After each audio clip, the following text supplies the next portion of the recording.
সালামু আলাইকুম। ওয়ালাইকুম সালাম স্যার। আপনারা কি আমাকে শুনতে পাচ্ছেন? জি স্যার, পাচ্ছি। ওকে, আলহামদুলিল্লাহ। আজকে ক্লাসে ক্লাস রিপ্রেজেন্টেটিভ আছেন কে? স্যার আমি। ও গ্রেট।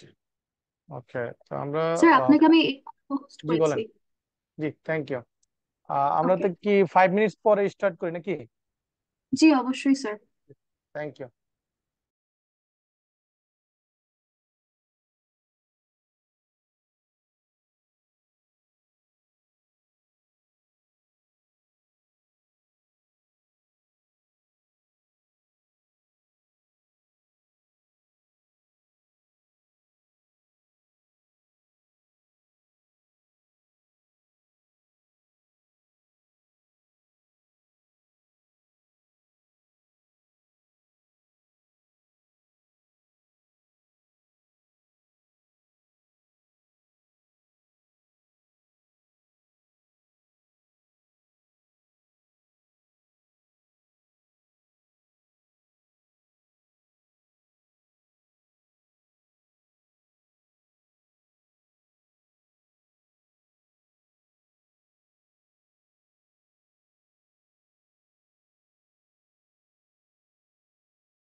আসসালামু আলাইকুম। আমরা কি স্টার্ট করব ক্লাস?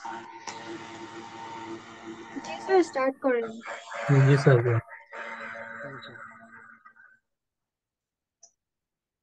আজকে আমাদের কি ক্লাস, কোন টপিকস এর উপর ক্লাস করার কথা? Negotiable instruments act. Great. সবাই কি ভালো আছি আমরা? জি স্যার, আপনি ভালো আছেন? জি স্যার, আলহামদুলিল্লাহ ভালো আছি। আপনি ভালো আছেন স্যার? আছি ভালো, আপনাদের দোয়ায়। তো এই ব্যাচে কি আমরা সবাই কি প্রি আর্টিকেলশিপ স্টুডেন্ট, না আর্টিকেলশিপ স্টুডেন্টও আছে কেউ? স্যার, এই সেকশনে সবাই প্রি আর্টিকেলশিপ, ওকে, সেকশন ডি তে সবাই পাস। ওকে, তাহলে একটু 5 মিনিট আমরা আমাদের এই সিএ প্রফেশন সম্পর্কে একটু আলোচনা করব আপনাদের মোটিভেশনের জন্য। আপনারা বলেন তো, এখানে সিএ যে পড়তে আপনারা এসছেন, আপনাদের সি এর ফিউচার নিয়ে আপনাদের কার কি নলেজ আছে একটু যদি শেয়ার করতেন, কি ধারণা আছে?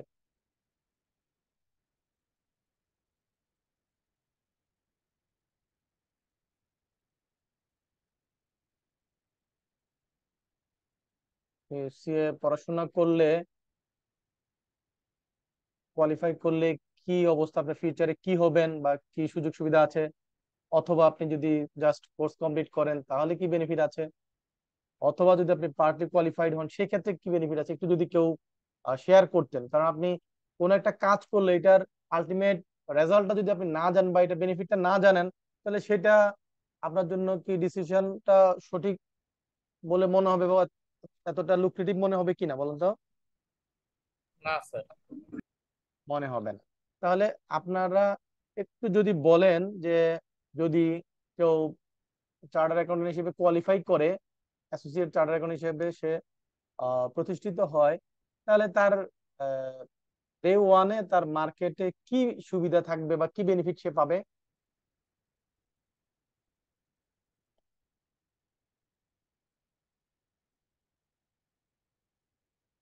জানা আছে? না স্যার, মার্কেটের ওইরকম জানা নেই স্যার। মার্কেটের ডিমান্ড কেমন, বা আপনার জন্য কি ধরনের জব অপেক্ষা করবে যদি আপনি একজন চার্টার অ্যাকাউন্টেন্ট হিসেবে কোয়ালিফাই করতে পারেন? স্যার, প্রথমত যদি আমরা মানে যারা কোয়ালিফাই করবে তাদের ফার্স্ট একটা হচ্ছে যে স্যার, চাকরির জন্য ওইরকম হয়তোবা চাকরির পিছে ছুটতে হবে না। যেমন ধরেন স্যার, আমাদের যারা সরকারি চাকরির পিছে ছুটি বা যে কোনো চাকরির পিছে ছুটতে স্যার অনেক স্ট্রাগল, আর এই স্ট্রাগলটা স্যার একাডেমিক পড়াও করতে হয়, প্লাস চাকরির জন্য বাহিরের পড়াও করতে হয়। বাট যদি আমরা সি এর এখান থেকে স্যার কোয়ালিফাই হইতে পারি, তাহলে স্যার হয়তো বা মানে যতটুকু জানছি সিনিয়রদের কাছ থেকে বা ইউটিউব ঘেটে বোঝা যায় যে স্যার আমাদের হয়তো বা চাকরির জন্য এরকম ছুটতে হবে না, হয়তো বা ওকে, আশানুরূপ ভালো কিছু পাবো স্যার। বুঝতে পেরেছি। আসলে সিএ প্রফেশন এটা তো আর একাডেমিক কারিকুলাম না, তাই না? জি স্যার। এটা হচ্ছে প্রফেশনাল একটা ডিগ্রি। এইখানে আপনার এই পড়াশোনার সাথে অন্যান্য তো অনেক আপনার অ্যাকাউন্টেন্সি প্রফেশন আছে, সেগুলোর সাথে সি এর তফাৎটা কি, মানে পার্থক্যটা কি মেজর? যেমন আপনার এসএসসি আছে, আপনার কস্ট ম্যানেজমেন্ট অ্যাকাউন্টেন্সি আছে, তাই না? জি স্যার। ওগুলোর সাথে এইটার তফাৎটা কি? আসলে স্যার ওইরকম জানা নাই এসিসিএ স্যার। এবং সিএমএ যারা স্যার তারা হচ্ছে অডিট করতে পারে না, লিস্টেড কোম্পানির অডিটর হিসেবে তারা মানে এঙ্গেজ হতে পারে না আর কি। বাট একজন সিএ কোয়ালিফাই করতে পারে। আচ্ছা, এখন বলেন তো, আইসি সিএমএ বলেন বা আপনার এসিসিএ বলেন, তো তারা কোয়ালিফাই করার পর তাদের মার্কেট যে ভ্যালু, সেই তুলনায় সি এর ভ্যালু কম্পেয়ার করলে কি, কোনটা ভালো মার্কেট ভ্যালু? স্যার, বাংলাদেশের পার্সপেক্টিভে স্যার সি এর ভ্যালুটা বেশি দেওয়া হয় অন্যান্য গুলোর তুলনায়। এটা শুধু বাংলাদেশ না, এটা ওয়ার্ল্ড ওয়াইড। হ্যাঁ, এটা ওয়ার্ল্ড ওয়াইডই সিএ সিপিএ এদের কি আপনার ভ্যালুটা বেশি। কারণ হচ্ছে অন্যান্য যে প্রফেশন আছে অ্যাকাউন্টেন্সি, সেগুলাতে আপনার ওই যে আপনার 3 ইয়ার্স যে আর্টিকেলশিপ পিরিয়ড, এই যে প্র্যাকটিক্যাল এক্সপিরিয়েন্স, সেইটা অন্য প্রফেশনে নাই। আইসিএমএ তে কি 3 বছরের এই আর্টিকেলশিপ করতে হয়? আচ্ছা স্যার। তাহলে তার কি প্র্যাকটিক্যাল কাজ করার ওই নলেজটা হয়? এক্সপিরিয়েন্সটা হয়? না স্যার। হয় না। এই একাডেমিক পড়াশোনা তো অন্যান্য প্রফেশনও আছে, অন্যান্য একাডেমিক প্রফেশন আছে, কিন্তু এই যে প্র্যাকটিক্যাল কাজ করার বা নলেজ গ্যাদার করার যে সুযোগটা, এটা অন্য কোথাও নাই বলেই আসলে এই মার্কেট ভ্যালুটা এত বড় গ্যাপটা হয়।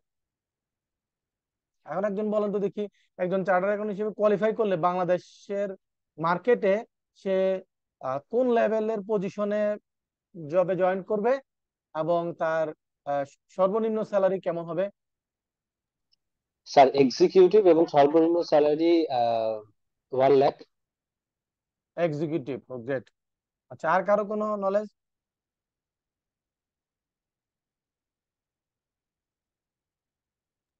স্যার এরকমও তো শুনেছি যে স্যার 2 লাখ প্লাস স্যালারি শুরু হয় আর আপ ইনফিনিটিভ বা সর্বোচ্চ শেয়ার দ্বারা, এরকম স্যার শুনেছি যে একটা সময় মানে আহ, যখন এক্সপিরিয়েন্সটা অনেক ভালো হবে স্যার, তখন কোম্পানির শেয়ারটাও হয়তো কিছুটা শেয়ারও 1% দুই আচ্ছা, পার্সেন্ট এরকম কিছুটা ওকে, শেয়ারও দেওয়া হয় বুঝতে নাকি? পেরেছি। এখন আপনি বলেন, এই যে একটু আগে একজন বললেন যে এক্সিকিউটিভ, এক্সিকিউটিভ তো একজন একেবারে এন্ট্রি লেভেলে বিবিএ এমবিএ করেও তো এক্সিকিউটিভ হিসেবে জয়েন করে, রাইট? চার্টার অ্যাকাউন্ট হিসেবে কি ওই এন্ট্রি লেভেলে শুরু করবে? নো স্যার, এন্ট্রি সে লেভেলে তো না। Minimum AGM, assistant general manager, deputy general manager অথবা জেনারেল ম্যানেজার অথবা সিএফও, ওইরকম লেভেল, ওই পজিশন গুলোতে সে কি করবে? জয়েন করবে। এবং তার স্যালারি রেঞ্জ, এটা এখন 1,50,000 অ্যাভাব স্টার্টিং হয়। এটা ম্যান টু ম্যান বা তার পার্সোনাল ক্যাপাসিটির কারণে কারো 2 লাখ, তার বেশি হয়, কারো 1.5 লাখ, কারো 1,40,000, এরকম এরকম রেঞ্জে হয় ইনিশিয়ালি। তো এইটা আসলে ডিপেন্ড করে, আপনি মনে করেন একই ভার্সিটি থেকে যদি পড়াশোনা করেন এবং ফার্স্ট সেকেন্ড থার্ড, ওই তিনজনের মধ্যেও তো কাজের কোয়ালিটি বা নলেজের কোয়ালিটি গ্যাপ হয় না স্যার? জি স্যার। এখন মনে করেন জাতীয় দলে খেলায় চান্স পেলেন সবাই, আপনারা 20 জন পেলেন বা 10 জন পেলেন, তো সেখানে যাওয়ার পর ইনিশিয়াল রিকগনিশনটা তো জাতীয় দলে আপনি অন্তর্ভুক্ত হলেন, দেন এরপরে আপনার অবস্থানটা কিসের উপর নির্ভর করে? আপনার ইনিশিয়াল রিকগনিশনের উপর, না পরবর্তীতে আপনার পারফরমেন্সের উপর? অবশ্যই পারফরমেন্সের পারফরমেন্সের উপর। উপরে। ঠিক তাই, একজন চার্টার অ্যাকাউন্টেন্ট স্টার্ট করবে কোন লেভেল থেকে, এটা মোটামুটি একটা বেঞ্চমার্ক আছে। কিন্তু পরবর্তীতে দেখা যাবে যে একজন 2 বছরের মাথায় যে লেভেলে চলে গেছে, আরেকজন ওই 10 বছরও সে জায়গায় যেতে পারবে না। এটা ম্যান টু ম্যান ভেরি করবে, তার পারফরমেন্স ক্যাপাসিটি এক একজনের এক এক রকম, তাই না? জি স্যার। তো আমরা যদি মিনিমাম থ্রেশহোল্ডটা ধরি, এটা অন এন এভারেজ, এটা হচ্ছে একজন চার্টার্ড অ্যাকাউন্টেন্টের তার স্যালারি রেঞ্জ ইনিশিয়ালি পাস করলেই তার এটা 1,50,000 এরকম রেঞ্জে অন এন এভারেজ হয়, হ্যাঁ, ম্যাক্সিমাম ক্ষেত্রেই। ঠিক আছে, তাহলে এটা ধরলাম হচ্ছে কি আমাদের সর্বোচ্চ লেভেল, মানে আমাদের সি এর কয়টা লেভেল? 3টা স্যার। 3টা। তাহলে 3টা লেভেল কমপ্লিট করে কোয়ালিফাই করলে দেন আমরা মার্কেটে 1,50,000 প্লাস সাথে কার ফ্যাসিলিটি, আবার কোন কোন কোম্পানিতে হয়তো আপনার ফার্নিশ ফ্ল্যাট লাইট এরকম থাকতে পারে, হ্যাঁ। এটা হলো একজন চার্টার অ্যাকাউন্টেন্ট হলে। যদি তাহলে তার আগে আরো 2টা লেভেল আছে।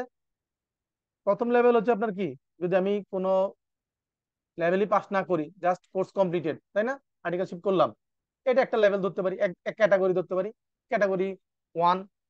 2তে ধরলাম যে হ্যাঁ, কোর্স কমপ্লিটেড এবং একটা লেভেল পাস করেছে, সার্টিফিকেট লেভেলটা পাস করেছে, তাহলে কি এটা ক্যাটাগরি 2। দেন যদি আমরা কি প্রফেশনাল লেভেল পাস করেছি, তাহলে আমরা ক্যাটাগরি 3। আর চার্টার অ্যাকাউন্টেন্ট হলে ক্যাটাগরি 4। আর যদি এফসিএ হয়ে যায়, সেক্ষেত্রে ফেলো চার্টার অ্যাকাউন্ট হয়ে যায়, তখন আমরা ক্যাটাগরি 5 যদি ধরি, এরকম 5টা লেভেল ধরি, তাই না? জি স্যার। তো এখানে যেটা ফার্স্ট লেভেল, যে আপনি জাস্ট শুধুমাত্র কোর্স কমপ্লিট করেছেন, ওই যে ভাই বলেছেন যে বা যে স্যার বলেছেন যে জবের জন্য ছুটতে হবে না, এটা কিন্তু শুধুমাত্র যে চার্টার অ্যাকাউন্টেন্ট হলেই তা না। আমাদের সিএ প্রফেশনের একজন আর্টিকেল স্টুডেন্ট, যেটা যিনি জাস্ট ক্যাটাগরি 1-এ আছেন, ওনারও জব নিয়ে টেনশন নাই যে কোর্স কমপ্লিট করার পর জব পাবো কিনা, ওই আনসার্টেনিটি নেই, আপনি জব পাবেন। কিন্তু জবের লেভেলটা এক একজনের এক এক রকম হবে, কারণ এক একজন এক এক লেভেলে কাজ শিখেছে, এক একজনের এক এক ধরনের পারফরমেন্স, রাইট, ক্যাপাবিলিটি জি এক এক স্যার। রকম। কিন্তু এটার একটা মিনিমাম থ্রেশহোল্ড আছে, সেটা হচ্ছে যে আপনি কোর্স কমপ্লিট করলে, জাস্ট কোর্স কমপ্লিট করলে 30,000 প্লাস মাইনাস দিয়ে স্টার্ট করে, ওই 30,000টা কারো ক্ষেত্রে 40-50ও হয়ে যায়, নির্ভর করে তার ক্যাপাসিটির উপর, তার নলেজের উপর, এক্সপিরিয়েন্সের উপর। ঠিক আছে, এটা এটা হলো কি আপনার। শুধু স্যার ওই 3 বছরের যে আমরা জি, আর্টিকেলশিপে আর্টিকেলশিপ ফার্মে করে। থাকার পরে? জি জি, রাইট। আর যদি স্যার এই সিএল থেকে 7টা সাবজেক্ট বা তারও বেশি হ্যাঁ, যদি কেউ কমপ্লিট করে যদি সেক্ষেত্রে আপনি স্যার কিরকম? সার্টিফিকেট লেভেলটা করেন তাহলে তো আপনি ক্যাটাগরি 2 তে চলে যাবেন। কোথায় চলে যাবেন? ক্যাটাগরি 2 তে। 2, সেই ক্ষেত্রে আপনার স্যালারিটা স্টার্ট হবে মিনিমাম 40 দিয়ে, মিনিমাম 40। 40 দিয়ে শুরু হবে। এই ক্ষেত্রে কারো 50, কারো 60ও হবে। এটা ভেরি করবে তার পারফরমেন্স ক্যাপাসিটির উপর। এরকম অনেকে স্যার আছে জাস্ট কোর্স কমপ্লিটেড, সেও 70,000 দিয়ে শুরু করেছে, কারণ তার ওই লেভেলে কি আছে, এক্সপার্টাইজ আছে, সে ওই লেভেলে তার নলেজ বেস তৈরি করেছে। তাহলে আমরা ক্যাটাগরি 2 পর্যন্ত আলাপ করলাম, রাইট? তাহলে জি স্যার। ক্যাটাগরি 1 এর মিনিমাম থ্রেশহোল্ড হচ্ছে 30, ম্যাক্সিমামটা এটা 40, 45, 50 এরকম হতে পারে। তাহলে আমরা শুধু মিনিমামটা মনে রাখি, রাইট? ক্যাটাগরি 1 হলে ক্যাটাগরি 2 হচ্ছে মিনিমাম 40 বা 50, এই রেঞ্জে, 40 থেকে 50 এই রেঞ্জে হয়। দেন ক্যাটাগরি 3, যে সেকেন্ড লেভেল পাস করলো, প্রফেশনাল লেভেল, সেই ক্ষেত্রে এটা 70, 80, 1 লাখও হতে পারে। এটা সাবজেক্ট টু তার জব এক্সপিরিয়েন্স, অথবা অনেকে দেখা যাচ্ছে যে কোর্স কমপ্লিট করার পরে সে 1-2 বছর জব করেছে, তারপর সে 2টা লেভেল কমপ্লিট করেছে, তাহলে তার তখন কি স্যালারি রেঞ্জটা ওই 1 লাখের কাছাকাছি হয়ে যায়। ঠিক আছে, আর কোয়ালিফাই করলে তো বললামই। তাহলে এই যে থ্রেশহোল্ডটা, তাহলে 30, 40 থেকে 50, 70, 80, দেন হচ্ছে কি 1,50,000 এরকম যদি ধরেন। আর এফসি এটা বললামই না, এটা বাকিটা আপনার, আপনি কতটুকু পর্যন্ত যেতে পারবেন সেটা আপনার উপর নির্ভর করবে। তাহলে এই যে অবস্থাটা, এই নলেজটা কি আপনাদের কারো ছিল কিনা, যা যা আলোচনা করলাম? স্যার এতটা ক্লিয়ার ছিল না আপনি যতটা বললেন। স্যার আর একটা প্রশ্ন, এটা হচ্ছে এফসিএ হলে কিরকম স্যার? এফসিএ হলে এখন মনে করেন, কেউ কেউ এফসিএ হয় 10 বছরে, কেউ কেউ হয়, মানে মিনিমাম 5 ইয়ার্স লাগে, হ্যাঁ, কেউ কেউ হয় 8 বছরে, আর কেউ সারা জীবনও এফসিএ তার রিকগনিশনটা নেয়নি, বা তার যে রিকোয়ার্ড সিপিডি, ওই প্রফেশনাল তার যে ইয়েগুলো সিপিডি ক্রেডিট আওয়ার, সেগুলো সে অ্যাভেল করে না, সেজন্য হয় নাই। শুধু এফসিএ সার্টিফিকেটটা হওয়া মানেই যে এটা আপনাকে আপনার জবে স্যালারি বাড়িয়ে দিবে তা না। জবে স্যালারি কিন্তু ইনক্রিমেন্ট হবে বা আপনার পজিশন বাড়বে, এটা নির্ভর করবে সম্পূর্ণ আপনার ক্যাপাসিটির উপর। ওই ইনিশিয়াল যে 1.5 লাখ দিয়ে আপনি শুরু করলেন, এইটা আপনাকে এই চার্টার্ড অ্যাকাউন্ট হিসেবে আপনার রিকগনিশনটা, এরপরে তো কারো 20 লাখ, কারো 20 লাখের সাথে আপনার কি আছে, কোম্পানি আদার প্রফিট শেয়ারিং আছে, ফ্যাসিলিটিস। অন্য ফ্যাসিলিটিস আছে, এগুলো তো থাকেই। কার ফ্যাসিলিটি তো অবশ্যই থাকবে, হ্যাঁ। দেখা যাচ্ছে কোম্পানির প্রফিট শেয়ারিং আছে, এরকম নানান ধরনের থাকতে পারে। তো এইটা ডিপেন্ড করে আপনার ক্যাপাসিটি, আপনি কোন লেভেলে নিয়েছেন। বুঝতে পারছি কিনা স্যার? জি জি স্যার। স্যার। স্যার আপনি এখন তো স্যার জব আপ- মার্কেটের আপনি কথা বললেন। আপনি এখন আপনার গোল ঠিক করবেন যে আপনি কি আহ সিএ পড়তে এসে আপনি কি আপনার অফিসে যাওয়া আসা বা আপনার দৈনন্দিন কাজগুলো আপনি কি গাড়িতে এসে যাওয়া করবেন, না লোকাল বাসে উঠে করবেন, নাকি সিএনজিতে যাবেন, না রিক্সায় যাবেন? এটা ডিপেন্ড করবে কি আপনার গোলের উপর, এবং আপনি সেটার উপর নির্ভর করে আপনার যে টার্গেট ওরিয়েন্টেড আপনার কাজটা আপনি করছেন কিনা, পড়াশোনা ঠিক মতো করছেন কিনা, কাজ শিখছেন কিনা।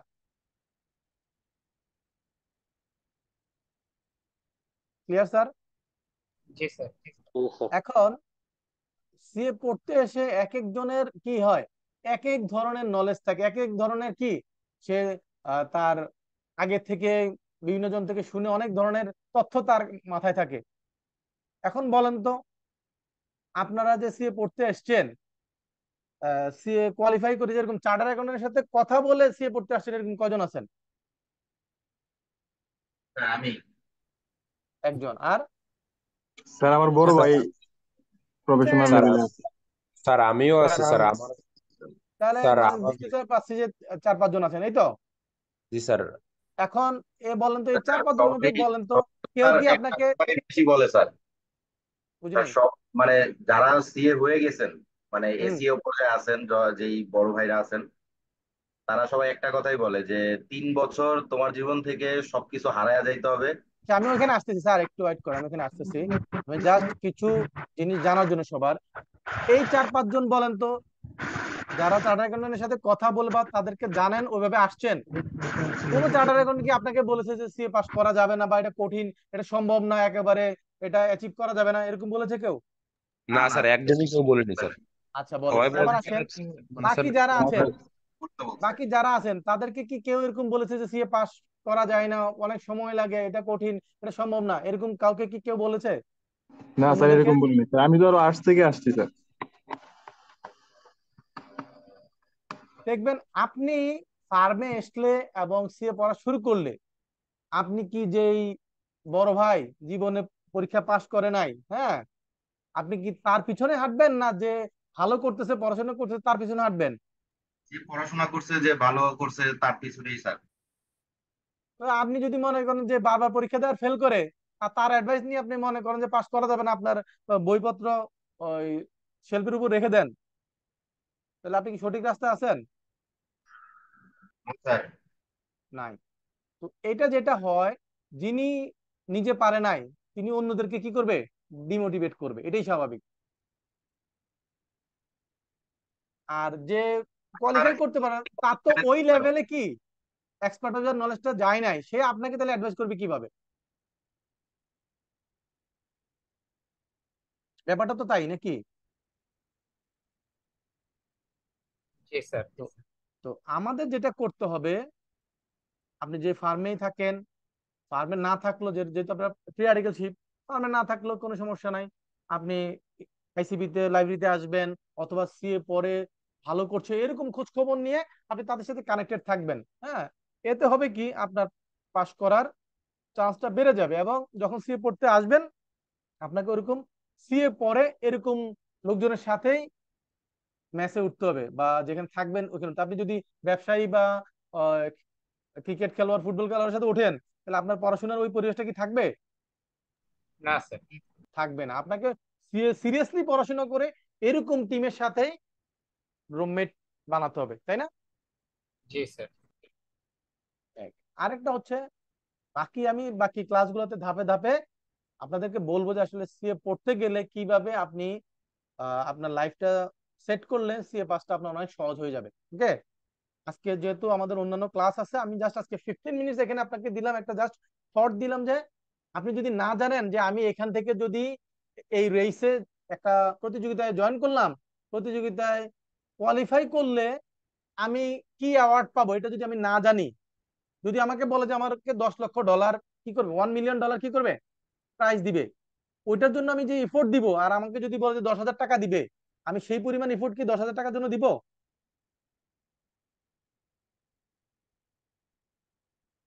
না স্যার। না স্যার। দ্যাট মিনস আপনার যে বেনিফিটটা আপনি পাবেন সেটা আপনার জন্য কতটা লুক্রেটিভ, বা ওটা আপনার জন্য কতটা ইয়ে রাখে, কি বলে এটাকে, এটাকে কি বলবো, প্রায়োরিটি রাখে, সেটার উপর ডিপেন্ড করবে যে আপনি ওটার জন্য কতটুকু সময় দিন। আপনার কাছে যদি 3টে কাজ থাকে, একটা কাজে যদি দেখা যায় যেন বাকি 2টা কাজের 100 টাইমস আপনি বেনিফিট পাবেন, আপনি কোন কাজটাকে প্রাধান্য দিবেন?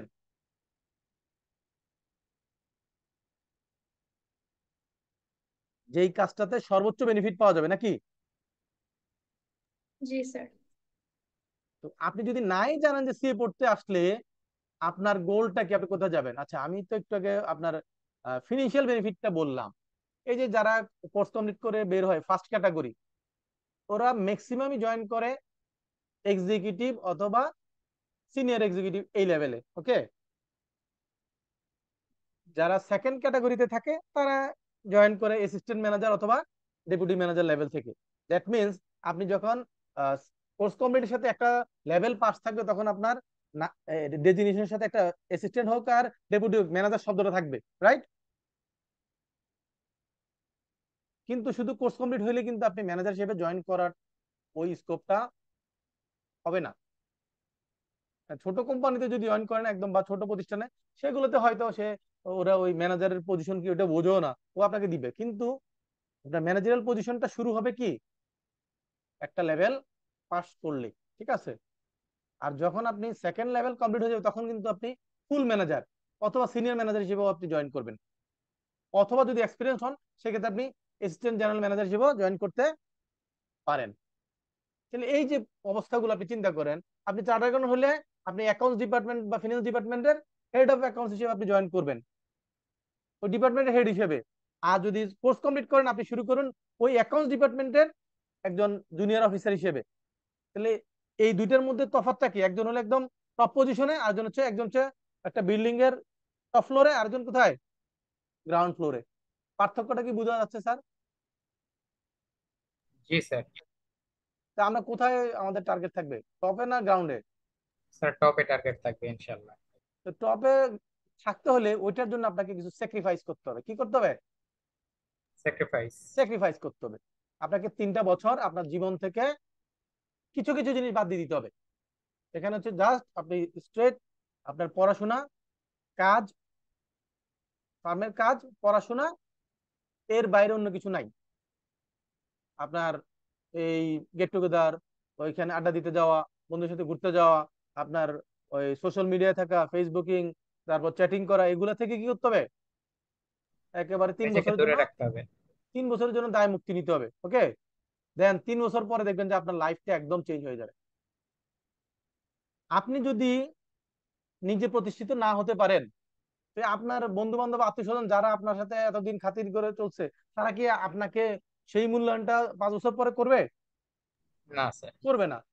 কিন্তু যদি আপনি একটা জায়গায় পজিশনে পৌঁছান, মনে করেন আপনি নিজে যদি সাঁতার না জানেন, আপনার ভাই বোন কেউ যদি বা আপনার ফ্যামিলি মেম্বার কেউ যদি পানিতে পড়ে, আপনি কি তাকে ওই পানি থেকে বাঁচাতে পারবেন? না স্যার। এটা দিয়ে বুঝাচ্ছি যে আপনি যদি নিজের অবস্থান শক্ত না হয়, আপনি আরেকজনকে হেল্প করতে পারবেন, আপনার ফ্যামিলিকে সাপোর্ট দিতে পারবেন। মানে আপনি যদি 30,000 স্যালারি দিয়ে জয়েন করেন, এটা দিয়ে আপনি কি বিয়ে শাদী তো করবেন, তাহলে এটা দিয়ে ঢাকা শহরে একটা 2টা রুমের বাসা, দেন খাওয়া দাওয়া প্লাস মা বাবা সহ, আপনার কি মনে হয় 30,000 সম্ভব? না স্যার। সম্ভব না। তাহলে আপনি তাহলে মিনিমাম কত লাগবে? 50 বা 70 লাগবে, রাইট? মিনিমাম। জি স্যার। ওইটা হইতে গেলে তো আপনাকে মিনিমাম 1টা 2টা লেভেল পাস করতে হবে, এটা কি? জি স্যার। এখন আপনি যদি মনে করেন চার্টার্ড অ্যাকাউন্টেন্ট হন, তাহলে আপনি মাসে যদি 2 লাখ টাকা ইনকাম করেন, আপনার খরচ যদি মান্থলি আপনার ইনিশিয়ালি হয়তো 60-70 হাজার টাকা বা 1 লাখ টাকা থাকে, আরো 1 লাখ টাকা তো আপনার সেভিংস থাকবে, থাকবে না? জি স্যার। তো চাইলে কি এটা দিয়ে আপনি আপনার ফ্যামিলি বা এক্সটেন্ডেড ফ্যামিলি বা আত্মীয় স্বজনকে হেল্প করতে পারবেন না? জি স্যার অবশ্যই পারবো। পারবেন। কিন্তু যদি আপনার স্যালারি হয় 30,000, এটা দিয়ে আপনি নিজে চলবেন না, মা বাবাকে দিবেন না, ফ্যামিলিকে দিবেন না, ওই আপনার আত্মীয় স্বজনকে দেখবেন, কি করবেন? কিছুই করা যাবে না স্যার। এইভাবে আমাদেরকে একটু চিন্তা করতে হবে যে আহ, আমার এখানে আমি যেই স্যাক্রিফাইসটা করছি, এইটা আমাকে কত দূর আগায় দিচ্ছে। এতে কি কোনো লস আপনার হচ্ছে না? আপনার আহ, মনে করেন আপনি প্রতি মাসে যদি 2 লক্ষ টাকা ইনকাম করেন, 10 বছর ইনকাম করেন, আর 30,000 টাকা করে যদি আপনার মরার আগ পর্যন্ত 60 বছর সার্ভিস দেন, তাও কি সমান হবে? না স্যার। তাহলে কচ্ছপের মতো চলাফেরা করে তো লাভ নেই, বা তেলাপোকার মতো বেঁচে থেকে তো কোনো লাভ নেই, আছে? আপনার না যেটুক স্যার। সিএ পড়ার জন্য যেটুক মিনিমাম কোয়ালিফিকেশন দরকার ছিল, সেটা আছে বলেই তো আপনি সিএ তে এডমিশন নিয়েছেন, নাকি? জি স্যার। জি স্যার। এখন বাকিটা হচ্ছে কি, এখান থেকে আপনি এই বাকি 3 বছর পিছনের আপনার কি অ্যাচিভমেন্ট, এটার সামনে আর কোনো ভ্যালু নাই, এখন জিরো। ওটা কি? জিরো। আপনার এখন জীবনে জিরো থেকে শুরু। এই 3 বছর আপনি কি অ্যাচিভ করবেন, এটাই আপনাকে আগায় দিবে। আর এই আগানোর জন্য সবার জীবনে কেউ না কেউ কি পথ প্রদর্শক অথবা মেন্টর থাকতে হয়। কি করতে হয়? মেন্টর দরকার স্যার। মেন্টর দরকার, এবং মেন্টর হতে হয় সেরকম মেন্টর, ওরকম আপনার জন্য পারফেক্ট মেন্টর লাগবে। ঠিক আছে?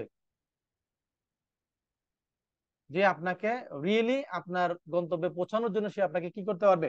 হেল্প করতে পারবে। এটা এই ক্লাসের সময় নিয়ে এটা বলার পিছনে কারণ হচ্ছে, আপনি জাস্ট, আমি দেখি অনেক স্টুডেন্ট কি করে, সিএ পড়তে আসছে, ফার্মে রেগুলার আসতেছে যাচ্ছে, মানে তার শরীরের মধ্যে, বডি ল্যাঙ্গুয়েজের মধ্যে এটা মনে হচ্ছে একটা স্লো মুভিং আইটেমের মতো, স্লথের মতো চলাফেরা করছে, একটা শামুকের মতো চলাফেরা করতেছে। কিন্তু সে যদি জানতো যে ওই টার্গেটটা তার প্রতিনিয়ত তাকে মনে করে দিতে না, আমাকে এটা অ্যাচিভ করতে, আমাকে এটা অ্যাচিভ করতে, আমাকে এটা অ্যাচিভ করতে হবে, তাহলে কি তার বডি ল্যাঙ্গুয়েজ এটা হবে? না স্যার। আর আপনাকে যেটা করতে হবে, একটা প্রাইমারি স্কুল বা হাই স্কুল বা কলেজে প্রত্যেক দিনের স্কুলে ক্লাসের জন্য 40 মিনিটস হোক বা 50 মিনিটস হোক, প্রত্যেকটা ক্লাসের জন্য আলাদা আলাদা করে টাইম রুটিন থাকে না? জি স্যার। সিএ পাস করতে হলে ওইরকম প্রাইমারি স্কুলের মতো রুটিন করে কোন দিন কয়টা থেকে কয়টা পর্যন্ত কোন সাবজেক্টের কোন চ্যাপ্টার পড়বো, কয় পেজ পড়বো, ওইরকম সহ হিসাব করে যদি আপনার প্ল্যান করে যে হ্যাঁ এই 10 দিনে বা এই 7 দিনে বা এই 15 দিনে আমার এই সাবজেক্ট শেষ হবে, এভাবে এভাবে শেষ হবে, রুটিন অনুযায়ী যদি ধরে আপনি পড়াশোনা করেন ফিক্সড, তাহলে দেখবেন যে আপনি পাস করবেন। এখানে আপনাকে অনেক মেধাবী ফার্স্ট ক্লাস ফার্স্ট সে এসে ফেল করতেছে, কিন্তু যে মোটামুটি মডারেট পড়াশোনা করছে কিন্তু সে এখানে এসে পরিশ্রম করছে, সে পাস করে যাচ্ছে তার আগে। কেন? কারণ হচ্ছে তাকে এটা কনসিস্টেন্টলি সে পড়াশোনা করছে। বুঝতে পারছি স্যার? জি স্যার। আপনাদের কয়জনের এরকম ফিক্সড রুটিন আছে বলেন তো পড়াশোনার জন্য? একদম মনে করেন যে হ্যাঁ আমি ডেইলি 6 ঘন্টা পড়বো বা 5 ঘন্টা পড়বো, এতটা থেকে এতটা পর্যন্ত আমার এই সাবজেক্ট এই চ্যাপ্টার, শনিবার রবিবার এটা, এভাবে করে রুটিন করে কার আছে? কারো আছে? স্যার এরকম তো আসলে স্যার প্ল্যান করা নাই। এমনি স্যার প্রত্যেকদিন যেই সাবজেক্ট ধরি তার 2 থেকে 3টা চ্যাপ্টার শেষ এটা করার ট্রাই এটা হলে করি। আপনার পাস করতে অনেক সময় লাগবে। এটা হলে কি হবে, আপনার পাস করতে অনেক সময় লাগবে। কারণ স্যার কারণ ফার্মের পরে স্যার আর সময় করে উঠতে পারি না, যেমন ফার্ম থেকে আসার পরে আপনি স্যার যদি মনে এই ক্লাস করেন যে করার পরে দুই ফার্মের ঘন্টা পরে, সময় পাই। তা করেন অসুবিধা নেই, ক্লাস তো আর সারা জীবন থাকবে না, ক্লাস তো এই 1 দেড় মাসই তো থাকবে নাকি? জি স্যার। হ্যাঁ, কিন্তু ওই আপনি যেটা বললেন ফার্ম থেকে আসার পর সময় পান না, আপনি যখন 2 দিন পর চাকরি করবেন তখন সময়টা কোত্থেকে আনবেন? ফার্মের সময়টা হচ্ছে আপনার জন্য সবচেয়ে কি উৎকৃষ্ট সময়। জবে যাওয়ার পর পরীক্ষার দিনও আপনি ছুটি পাবেন কিনা কোনো গ্যারান্টি নাই। Clear sir? জি স্যার, বুঝতে পারছি স্যার। হ্যাঁ, এরপরে আপনি বিয়ে শাদী করবেন, ফ্যামিলির এঙ্গেজমেন্ট বাড়বে, ফ্যামিলির আপনার প্রতি চাহিদা বাড়বে, তখন আপনি সময়টা বাইর করবেন কোত্থেকে? তখন কাউকে কিছু বলার নাই, কারণ আপনি আপনার এই স্বর্ণালী সময়গুলা হেলায় নষ্ট করছেন, যেটার খেসারত আপনাকে বাকি সারা জীবন দিতে হবে। তো আপনাদের কাছে রিকোয়েস্ট থাকবে, আপনারা আমি যে কথাগুলো বললাম এগুলো একটু মনোযোগ শুনবেন এবং এটা আমল করবেন, তাহলে দেখবেন যে আপনাদের পাস করার জন্য হবে। হ্যাঁ, পড়াশোনা করতে গিয়ে যদি তাদের কারো কোনো পড়াশোনা রিলেটেড প্রবলেম হয়, আপনি আপনার সিনিয়রকে জিজ্ঞেস করেন, সিনিয়র না হলে ফার্মের ম্যানেজারকে জিজ্ঞেস করেন, ফার্মের ম্যানেজার না হলে পার্টনার পর্যন্ত যান। ঠিক আছে? আর যদি কোনো পার্টনারও আপনাকে হেল্প না করে, তাহলে আমার সাথে যোগাযোগ করেন। কি বুঝতে পাটনার পারছি? পর্যন্ত তো এত দূর তো যাওয়া যায় না স্যার। কেন যাওয়া যায় না বলেন তো? আপনি চাইলে সব সম্ভব। আমি তো আমার ফার্মে, আমি অফিসে ঢুকি 8টায়। কয়টায় ঢুকি? তাই স্যার। 8টায়। কেন ঢুকি? কারণ ওই যেই সব স্টুডেন্টরা আমার যে 10% বা 8% স্টুডেন্ট সিরিয়াসলি পড়াশোনা করে, ওই তাদেরকে ওই টাইমটা দেওয়া আছে যে 8টা থেকে 9টা পর্যন্ত আমার রুমে আসবে। ওই টাইমে তাদের যদি কোনো পড়াশোনার সমস্যা থাকে সেটা আমি তাদেরকে কি করব, হেল্প করব। স্যার আমাদের যে 3টা লেভেল আছে, সার্টিফিকেট, প্রফেশনাল, এইগুলো সবগুলোই কি আমাদের অনলাইনে ক্লাস হবে স্যার? না, সার্টিফিকেট লেভেলটাই আপনার অনলাইনে হবে। প্রফেশনাল লেভেল থেকে অলরেডি আপনার ফিজিক্যাল ক্লাস শুরু করে দিয়েছে। মাঝখানে অনলাইনে ছিল, আমরা এটা রিকোয়েস্ট করে বন্ধ করেছি। সার্টিফিকেট লেভেলটাও আমরা অনলাইনের পক্ষে না। হ্যাঁ, কিন্তু পরিবেশ পরিস্থিতি অনেক কিছু ডিপেন্ড করে এটা এখনো চালানো হচ্ছে। দেখ, তারপর আমরা বলেছি কিছু কিছু সাবজেক্টের ক্ষেত্রে অনলাইনের জায়গায় ফিজিক্যাল করা উচিত। ফিজিক্যাল করলে এই যে আপনার বডি ল্যাঙ্গুয়েজ, আপনার যার যার প্রবলেম, আপনার চোখের দিকে তাকালে আমরা বুঝতে পারি কি সমস্যা। কিন্তু এখন তো অনলাইনে আপনি এটা লগ ইন করে বারান্দায় ঘুরতেছেন না বাজার করতে গেছেন, সেটা বুঝার কোনো উপায় আছে স্যার? না স্যার। নাকি লগ ইন করে আপনি ঘুমাচ্ছেন না টিভি দেখতেছেন, উপায় আছে? নাই। কিন্তু যখন ফিজিক্যাল ক্লাস হয় তখন এতটা ইন্টারেক্টিভ এবং ইফেক্টিভ হয় যে আপনি ওই জিনিসটা একদম টু দা পয়েন্টে সব জানবেন, কোনো কিছু গ্যাপ থাকবে না। কারণ আমরা আপনাদের দিকে তাকালেই বুঝতে পারি যে কে বুঝছে না বা কার কোথায় সমস্যা। জি স্যার, এটা ঠিক বলছেন স্যার। ওই যখন ওই প্রি আর্টিকেল ট্রেনিং কোর্সের যে ক্লাসগুলো করছিলাম স্যার, ওইগুলাতে তখন খুব ভালো হয়েছিল অডিট ক্লাসগুলা। ওইখান থেকে অডিট অনেকটা কমপ্লিট হয়ে গেছিল। তো আর কি ওইভাবে ফিজিক্যাল ক্লাস হলে ওই জিনিসগুলা ভালো, কিন্তু অনলাইনে অনেক সময় ইন্টারেকশন হয় না ঠিক মতো। রাইট, ওকে, সুবিধা নাই। আর আপনাদের জন্য যেটা আমার দিক থেকে সাপোর্ট থাকবে সেটা হচ্ছে শুধু যে এই পরীক্ষা দেওয়া তা না, জব প্লাস যে কোনো লেভেলে কারো যদি কোনো ডিফিকাল্টিস থাকে, আমার নাম্বারটা তো আপনারা জানেন নাকি? স্যার আর একবার একটু দিলে ভালো হয় স্যার। স্যার জানি না। একটু চ্যাট বক্সে দেখেন, 284705 নাম্বারটা দিয়েছি। হ্যাঁ,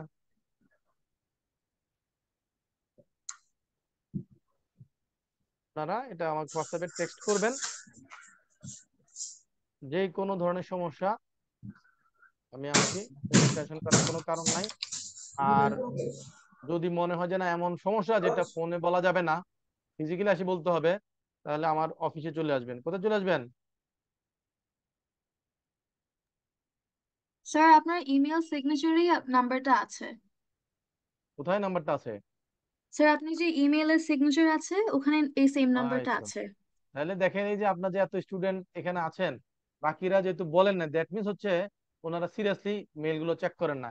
এই কিছু সিমটম দিয়ে আমরা বুঝি যে এই 100 জন বা 200 জন 500 জন স্টুডেন্টের মধ্যে কোন 10 জন বা কোন 20 জন চার্টারিং হবে, এটা কিন্তু আমরা সহজে বুঝে যাই ফার্মে। আমি কিন্তু আমার কোন স্টুডেন্ট গুলা পাস করবে আমি এগুলা আহ, প্রথম তার 5-10 দিন বা 1 মাসের মধ্যে আমি বুঝে যাই। সেগুলোকে তখন আমি কি তখন কি করি, পিক করি, সিলেক্ট করি, তাদেরকে ডাকি, তাদেরকে কাউন্সিলিং করি।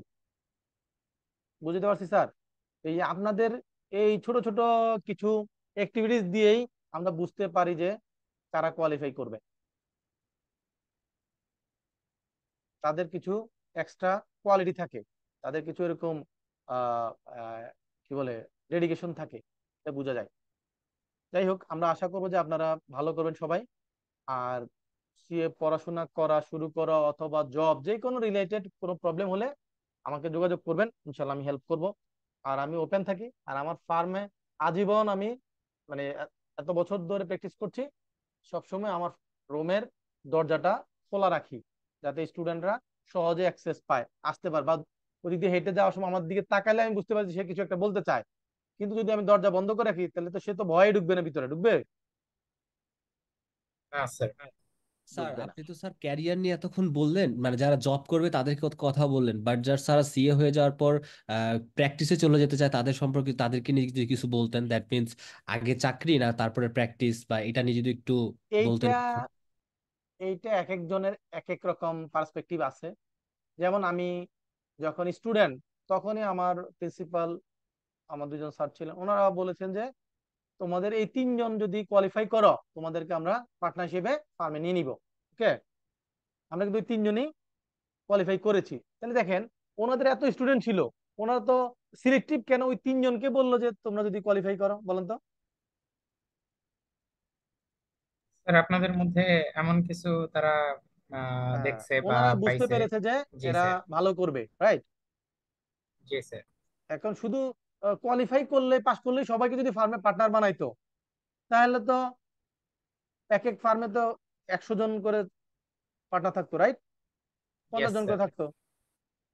তো আমার ফার্মে মনে করেন হয়তো আমাদের ফার্ম থেকে 40 জন কোয়ালিফাই করছে, 40 জন তো পার্টনার করে নাই, করছে তো সিলেক্টেড 3 জনকে। দ্যাট মিনস কোয়ালিফাই করার পরও কিছু কি আছে, কোয়ালিটি আছে, কিছু ফ্যাক্টর আছে যেগুলো চিন্তা করলে ওনারা বুঝতে পারে যে হ্যাঁ এনারা প্র্যাকটিসে ভালো করবে। তা আমি কি করেছি, ওই আমরা 3 জনই কোয়ালিফাই করেছি, করার পর 2 জন কোয়ালিফাই করার পর দিনই ফার্মে জয়েন করেছে ডিরেক্টর হিসেবে, 2 বছর পরে পার্টনার হয়েছে। আর আমি বলেছি যে না, আমি 5-6 বছর জব করে এসে তারপর ফার্মে আসবো। আমার একটা মাইন্ডসেট আপ ছিল যে না, যদি আমি কর্পোরেটে জব না করি, তাহলে আমার ওই এক্সপিরিয়েন্সটা যদি না থাকে, আমি যদি ওই কর্পোরেটের কাজটা কি হয় বা ওরা কি চায়, বিজনেসম্যানরা কি চায়, সেটা যদি আমি না বুঝি, তাহলে আমি অডিট করতে গেলে তাদের সাথে আমার একটা কমিউনিকেশন গ্যাপ হয়ে যাবে না, জি স্যার। এক্সপেকটেশন গ্যাপ হবে না? বা তারা, আর আমি যদি কর্পোরেটে তারা কিভাবে একটা অ্যাকাউন্টস মেনটেন করে, অথবা ওইখানে কিভাবে তারা ম্যানিপুলেশন করে, অথবা ওইখানে তারা কিভাবে ইন্টেলেকচুয়াল ফিনান্সিয়াল অ্যাকাউন্টিং করে, সেটা যদি আমি না জানি, তাহলে আমি কি তাদের অডিট করতে গেলে সেগুলো ধরতে পারবো বা বুঝতে পারবো কোথায় তারা এই সূক্ষ্ম সূক্ষ্ম ভাবে এই ট্রিটমেন্ট গুলো দিয়ে রাখে? বুঝতে পারবো আমি? না স্যার, যার কারণে আমি কি করেছি, আবুল খায়ের আগে স্যার গ্রুপে জব করেছেন। 5.5 বছর জব করেছি, দেন ফার্মে এসেছি। ফার্মে এসেছি, এটাও 7.5 বছর হয়ে গেছে, হ্যাঁ, পার্টনারশিপে। তো এতে যেটা হয়েছে, আমার যেই ভাইরা ফার্মে ডে ওয়ানে জয়েন করেছেন, আমি কিন্তু জব করে এসে শুরু করার পরেও তারা তো আমার থেকে 7 বছর আগে ফার্মে চলে আসছে, রাইট? কিন্তু আমি জি 7 স্যার। বছর পরে এসে স্টার্ট যেটা করেছি ফার্মে, সেটা তারা হয়তো মনে করেন ট্রেনে যাচ্ছে, আমার এটা হয়েছে একদম ফ্লাই করার মতো, এয়ারক্রাফটের মতো। তাহলে এক একজনের আসলে স্টাইল এক এক রকম, এক একজনের চিন্তাধারা এক এক রকম। তবে আপনি অয়েল ইকুইপ যদি না হন, নলেজ বেস যদি ভালো না থাকে, এক্সপিরিয়েন্স যদি ভালো না থাকে, আপনার প্র্যাকটিসে কিন্তু, আপনি কর্পোরেট জবটা যদি ভালো করে না বোঝেন, আপনি কিন্তু ভালো প্র্যাকটিস করতে পারবেন না।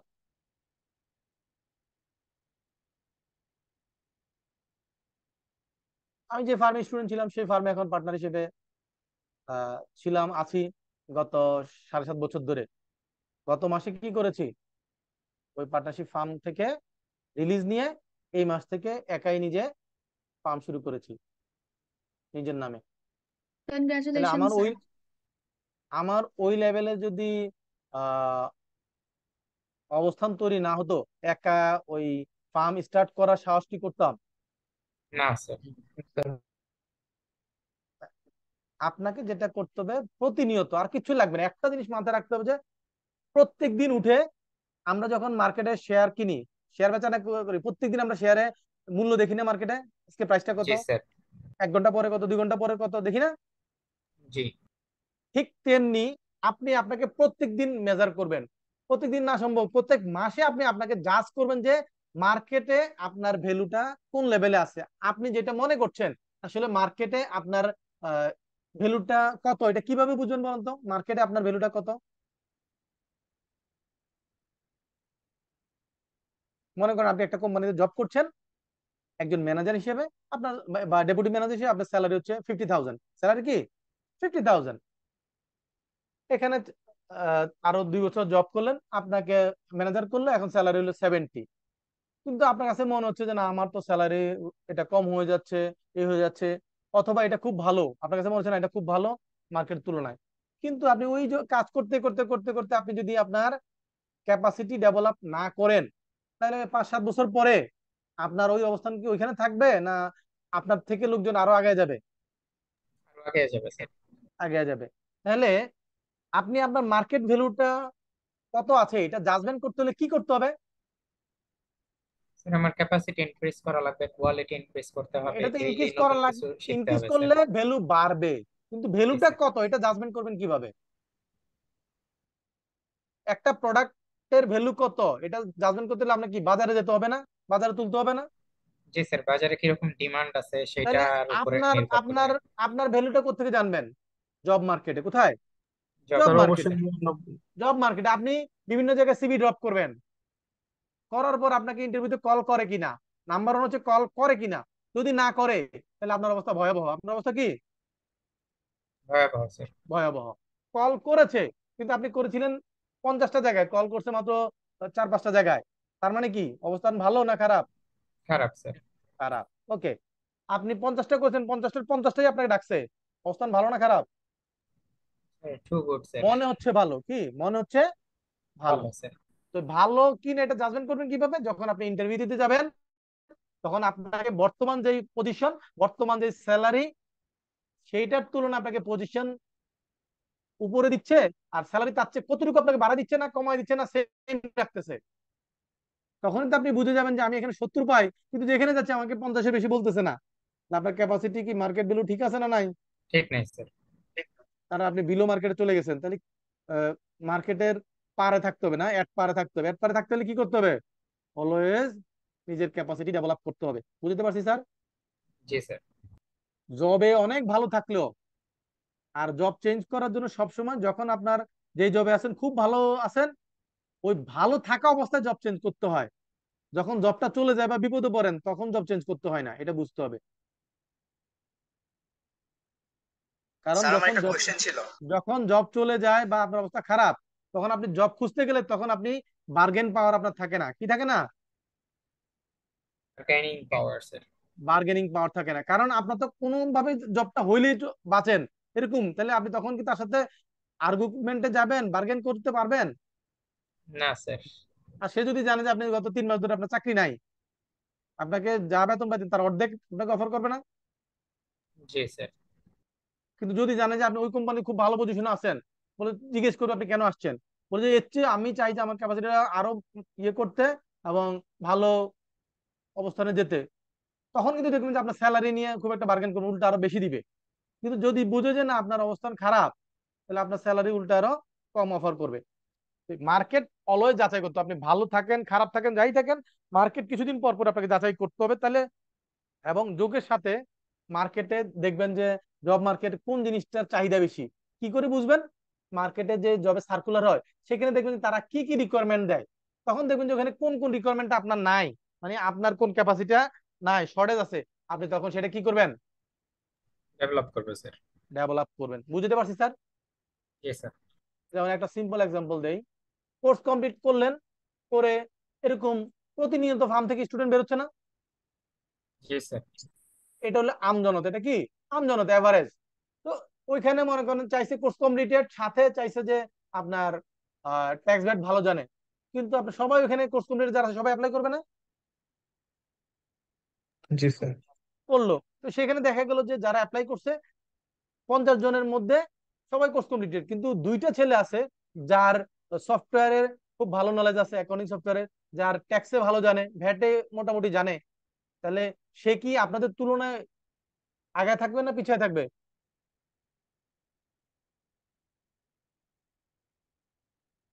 সেও তো কোর্স কমপ্লিটেড, তাহলে আপনাকে অফার করবে 30,000, তাকে অফার করবে 50,000। পার্থক্য কি বুঝতে পারছি স্যার? জি স্যার। ব্যাপারটা এরকম। তো আজকের যা মোটামুটি আলোচনা করার করলাম, আরো দু একটা ক্লাস পরে আরো কিছু আলোচনা করব। আপনাদেরও যদি কোনো কোশ্চেন থাকে একটু জমা করবেন, নেক্সট ক্লাসে আবার কি শুরুর দিকে এরকম 5-7 মিনিট 10 মিনিট আলাপ করবো আমরা, তাই না? Okay sir. ওকে। তো আজকের যে মূল আলোচনা সেটা হচ্ছে আমাদের কি নেগোশিয়েবল ইনস্ট্রুমেন্ট।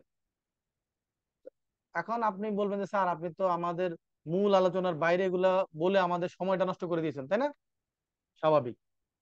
কিন্তু আমার জন্য যেই কয়টা ক্লাস অ্যালোকেটেড, আমার যদি 12টা ক্লাস অ্যালোকেট থাকে, দেখা যায় যে আমি 10টা ক্লাসের মধ্যে আপনার কি করে ফেলি, কোর্স শেষ করি। তাহলে আমার আরো 2টা ক্লাস স্যার আছে না? জি স্যার। আমার গত ব্যাচেও 10টা ক্লাসে ছিল, আমার 9টা ক্লাসে কোর্স শেষ। আর আমাকে বলছে যে আপনার তো আরো 3টা আছে, আপনি ক্লাস নেন। আমি বললাম আমার কোর্স শেষ, আমি কেন ক্লাস নিবার? ওরা জোর করে ক্লাস দিতে যাচ্ছে। তো আমি যদি পড়াশোনা হওয়ার পর আমরা নিজেদের এই ডেভেলপমেন্টটা করতে পারি, বেনিফিটটা আমি আধা ঘন্টা কথা বললে যদি আপনাদের উপকার হয়, সেই কষ্টটা করলে কোনো অসুবিধা আছে? না স্যার। নাই। এখন দেখেন, এই যে আমরা যে কোম্পানি অ্যাক্ট করেছি, তাই না? এটার জি। জন্য আমার অ্যালোটেড ক্লাস ছিল 6 থেকে 7টা ক্লাস, অথচ আমরা কয়টা 5টা ক্লাসে শেষ করছি না? জি স্যার। নেগোশিয়েবল ইনস্ট্রুমেন্টও দেখবেন যে আমাদের 6 থেকে 7টা ক্লাস এখনো হাতে আছে, আমরা এটা 4টা বা 5টা ক্লাসে শেষ হয়ে যাবে। তো আমরা আজকে নেগোশিয়েবল ইনস্ট্রুমেন্ট একটাতে যাব, এইটা যেভাবে ম্যানুয়ালে আছে ইনিশিয়ালি আমি সেভাবে যাব না। যাব না এই কারণে আমি একটু অন্য স্টাইলে টেকনিক্যালে যাব। তাহলে কি হবে, ওই পার্টটুকু শেষ হওয়ার পর আপনারা যখন ফর্মাল লেকচারে আসবেন, তখন দেখবেন যে আপনার ওই জিনিসগুলো বোঝাটা অনেক কি হয়ে যাচ্ছে, সহজ হয়ে যাচ্ছে, ওখানে আমাদের সময় লাগবে না। দ্যাট মিনস আপনি যদি ইংলিশের গ্রামার খুব ভালো করে শিখে আসেন, তাহলে এরপর কি আপনার ইংলিশে আবার আপনি যত প্যারাগ্রাফই লেখেন আর যাই লেখেন, তো সেখানে কি আপনার ব্যাক পাইতে হবে? নাকি আপনি যদি শুরুতেই আপনাকে প্যারাগ্রাফে দিয়ে দেয় আর প্যারাগ্রাফের গ্যাপে গ্যাপে আপনাকে গ্রামার শিখায়, টেন্স শিখায়, হবে? হবে না। তো সেরকম নেগোশিয়েবল ইনস্ট্রুমেন্টের যে টার্মিনোলজি গুলো আছে এগুলো আমি আপনাদেরকে বেসিকটা যখন বুঝাই দিব, দেখবেন যে আমি যখন এখন পরবর্তীতে আলোচনা শুরু করব, প্রত্যেকটা জিনিস এত সহজ হয়ে যাবে যে আপনারা নিজেরাই বলতে পারবেন। তো নেগোশিয়েবল ইনস্ট্রুমেন্টের একটা হচ্ছে 1881, এটা কোন সময় বলেন তো? পাকিস্তান পিরিয়ড, ব্রিটিশ পিরিয়ড আর বাংলাদেশ পিরিয়ড, কোন period? British period sir. British period. এখন চিন্তা করেন এই 1881 সালের আইন বাংলাদেশে এখনো চলতেছে, তাহলে এই আইনটা এত বছর আগে এত পারফেক্ট আইন কিভাবে করলো? আর বাংলাদেশে আইন করলে 1-1.5 বছর লাগে না, প্রতি 6 মাস পর পরে পাল্টানোর দরকার হয়। তাহলে কোয়ালিটির পার্থক্য আছে না স্যার? জি স্যার। অবশ্যই পার্থক্য আছে। দেখেন এই যে ভ্যাট আইন বা ইনকাম ট্যাক্সের ল, এখানে নতুন আইন করার পরে এই বছর ইনকাম ট্যাক্স ল নতুন আসছে, এর মনে করেন 1-2 মাসের মধ্যেই এখানে এত পরিবর্তন করা লাগছে, কিন্তু কি আইন করলো, তাই না? অথচ এরা 1881 সালে আইন করে গেছে, এইটার মনে করেন যে গত 200 বছরও খুব একটা কি পরিবর্তন করা লাগে নাই। তাহলে কি স্যার আমাদের কোয়ালিফাইড কোনো পার্সন নাই? কোয়ালিফাইড পার্সন নাই সেটা বলবো না, সেটা হচ্ছে যে আমাদের, আপনারাই বুঝতে পারতেছেন যে এখন আমাদের শিক্ষা ব্যবস্থার যে অবস্থা, এখানে কোয়ালিফাইড পার্সন কিভাবে ক্রিয়েট হবে এটাও কোশ্চেনের ব্যাপার। আর কোয়ালিফাইড পার্সন থাকলেও তারা তার কোয়ালিটিটা, তাকে যে দায়িত্ব দিচ্ছেন সে তার রেসপন্সিবিলিটি সঠিকভাবে কি করছে না, পালন করছে না। পালন করেন স্যার। আপনি ওই কপি পেস্ট করে আপনার জাফর ইকবালের মতো জ্ঞানী গুণী লোকজনরা কি করে, বিভিন্ন জায়গায় কপি করে দায় সারা কাজ সেরে দেয়। তাদের এই দেশের জন্য কি অবদান বলেন তো? কোনো বড় ধরনের কোনো ইনভেনশন বা আবিষ্কার আছে তাদের? না না। স্যার। এই গল্পের বই লেখা ছাড়া। না বিভিন্ন স্যার। দেশের সায়েন্টিস্টরা কি করে, বিভিন্ন জিনিস আবিষ্কার করে যেটা দিয়ে দেশের উন্নয়ন হয়। আমাদের দেশের সায়েন্টিস্টরা কি করে, বসে বসে আরেকজনের বই কপি করে নাকি? জি জি স্যার। স্যার, কপি করে ট্রান্সলেট করে। যাই হোক, এইটাই হলো যে মানে আমাদের দেশে দেখবেন যে ম্যাক্সিমাম ম্যাক্সিমাম লোকজনকে, তাকে যে দায়িত্ব দিবেন সে তার দায়িত্বটা কি করবে না, সঠিকভাবে পালন করবে না, সে কোনো রকম দায় সারা পার করে দিবে আর ওজোর দেখাবে। আপনি যদি তাকে বলেন যে 10টায় আসতে, সে আসবে দেখবেন যে 12টার সময় আসে, বলবো যে এই যে আমি পড়ছি, এই হয়েছে সে হয়েছে। কিন্তু একজন ব্রিটিশ নাগরিককে টাইম দেন, তো ওই 10টার আগে আপনার অফিসে থাকবে। পৃথিবীতে ওই ভূমিকম্প হয়ে যাক, ঘূর্ণিঝড় হোক আর যাই হোক, এটাই হলো পার্থক্য।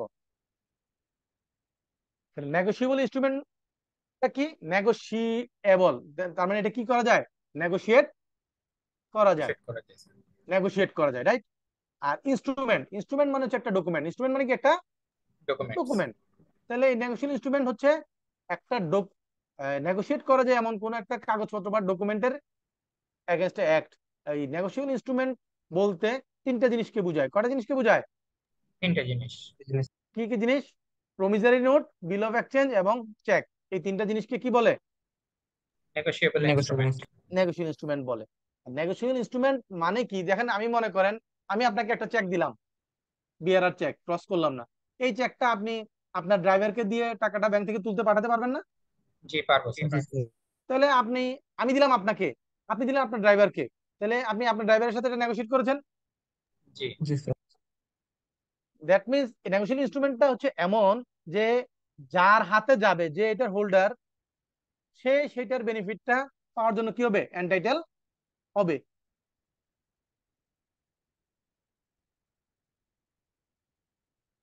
এখন যদি এমন হইতো যে আমি বলে দিলাম যে এই ইনস্ট্রুমেন্টটা আমি শুধু মিস্টার এক্স কে দিলাম, এটা তার ব্যবহারের জন্য অথবা আমার ব্যবহারের জন্য, আর কারোর জন্য না, তাহলে কি মিস্টার এক্স কে দেওয়ার পর মিস্টার এক্স কি এটা আর কাউকে নেগোশিয়েট করতে পারবে, কাউকে দিতে পারবে? না, পারবে না না স্যার। স্যার। তাহলে সেটাকে কি বলা যাবে না, নেগোশিয়েবল ইনস্ট্রুমেন্ট নেগোশিয়েবল ইনস্ট্রুমেন্ট বলা যাবে না। বলা যাবে না। এটার জন্য কি বইপত্র পড়া লাগবে? এটা তো কমন সেন্সই এনাফ, কি জি কমন স্যার। সেন্সই এনাফ। তো আমরা আজকের যে পড়াশোনা, এটা আমরা সরাসরি এই ইয়েতে যাব না, কি একদম টপিক ধরে সিরিয়ালি যাব না। এটার জন্য পুরা এই লটা আমাদের সিলেবাসের যে চ্যাপ্টারটা আছে, এটার জন্য আমি একটা শর্ট একটা সামারি করেছি, যে যে টপিকগুলো আমাদের জানা দরকার। ঠিক আছে, আমি এটা একটু ওপেন করছি।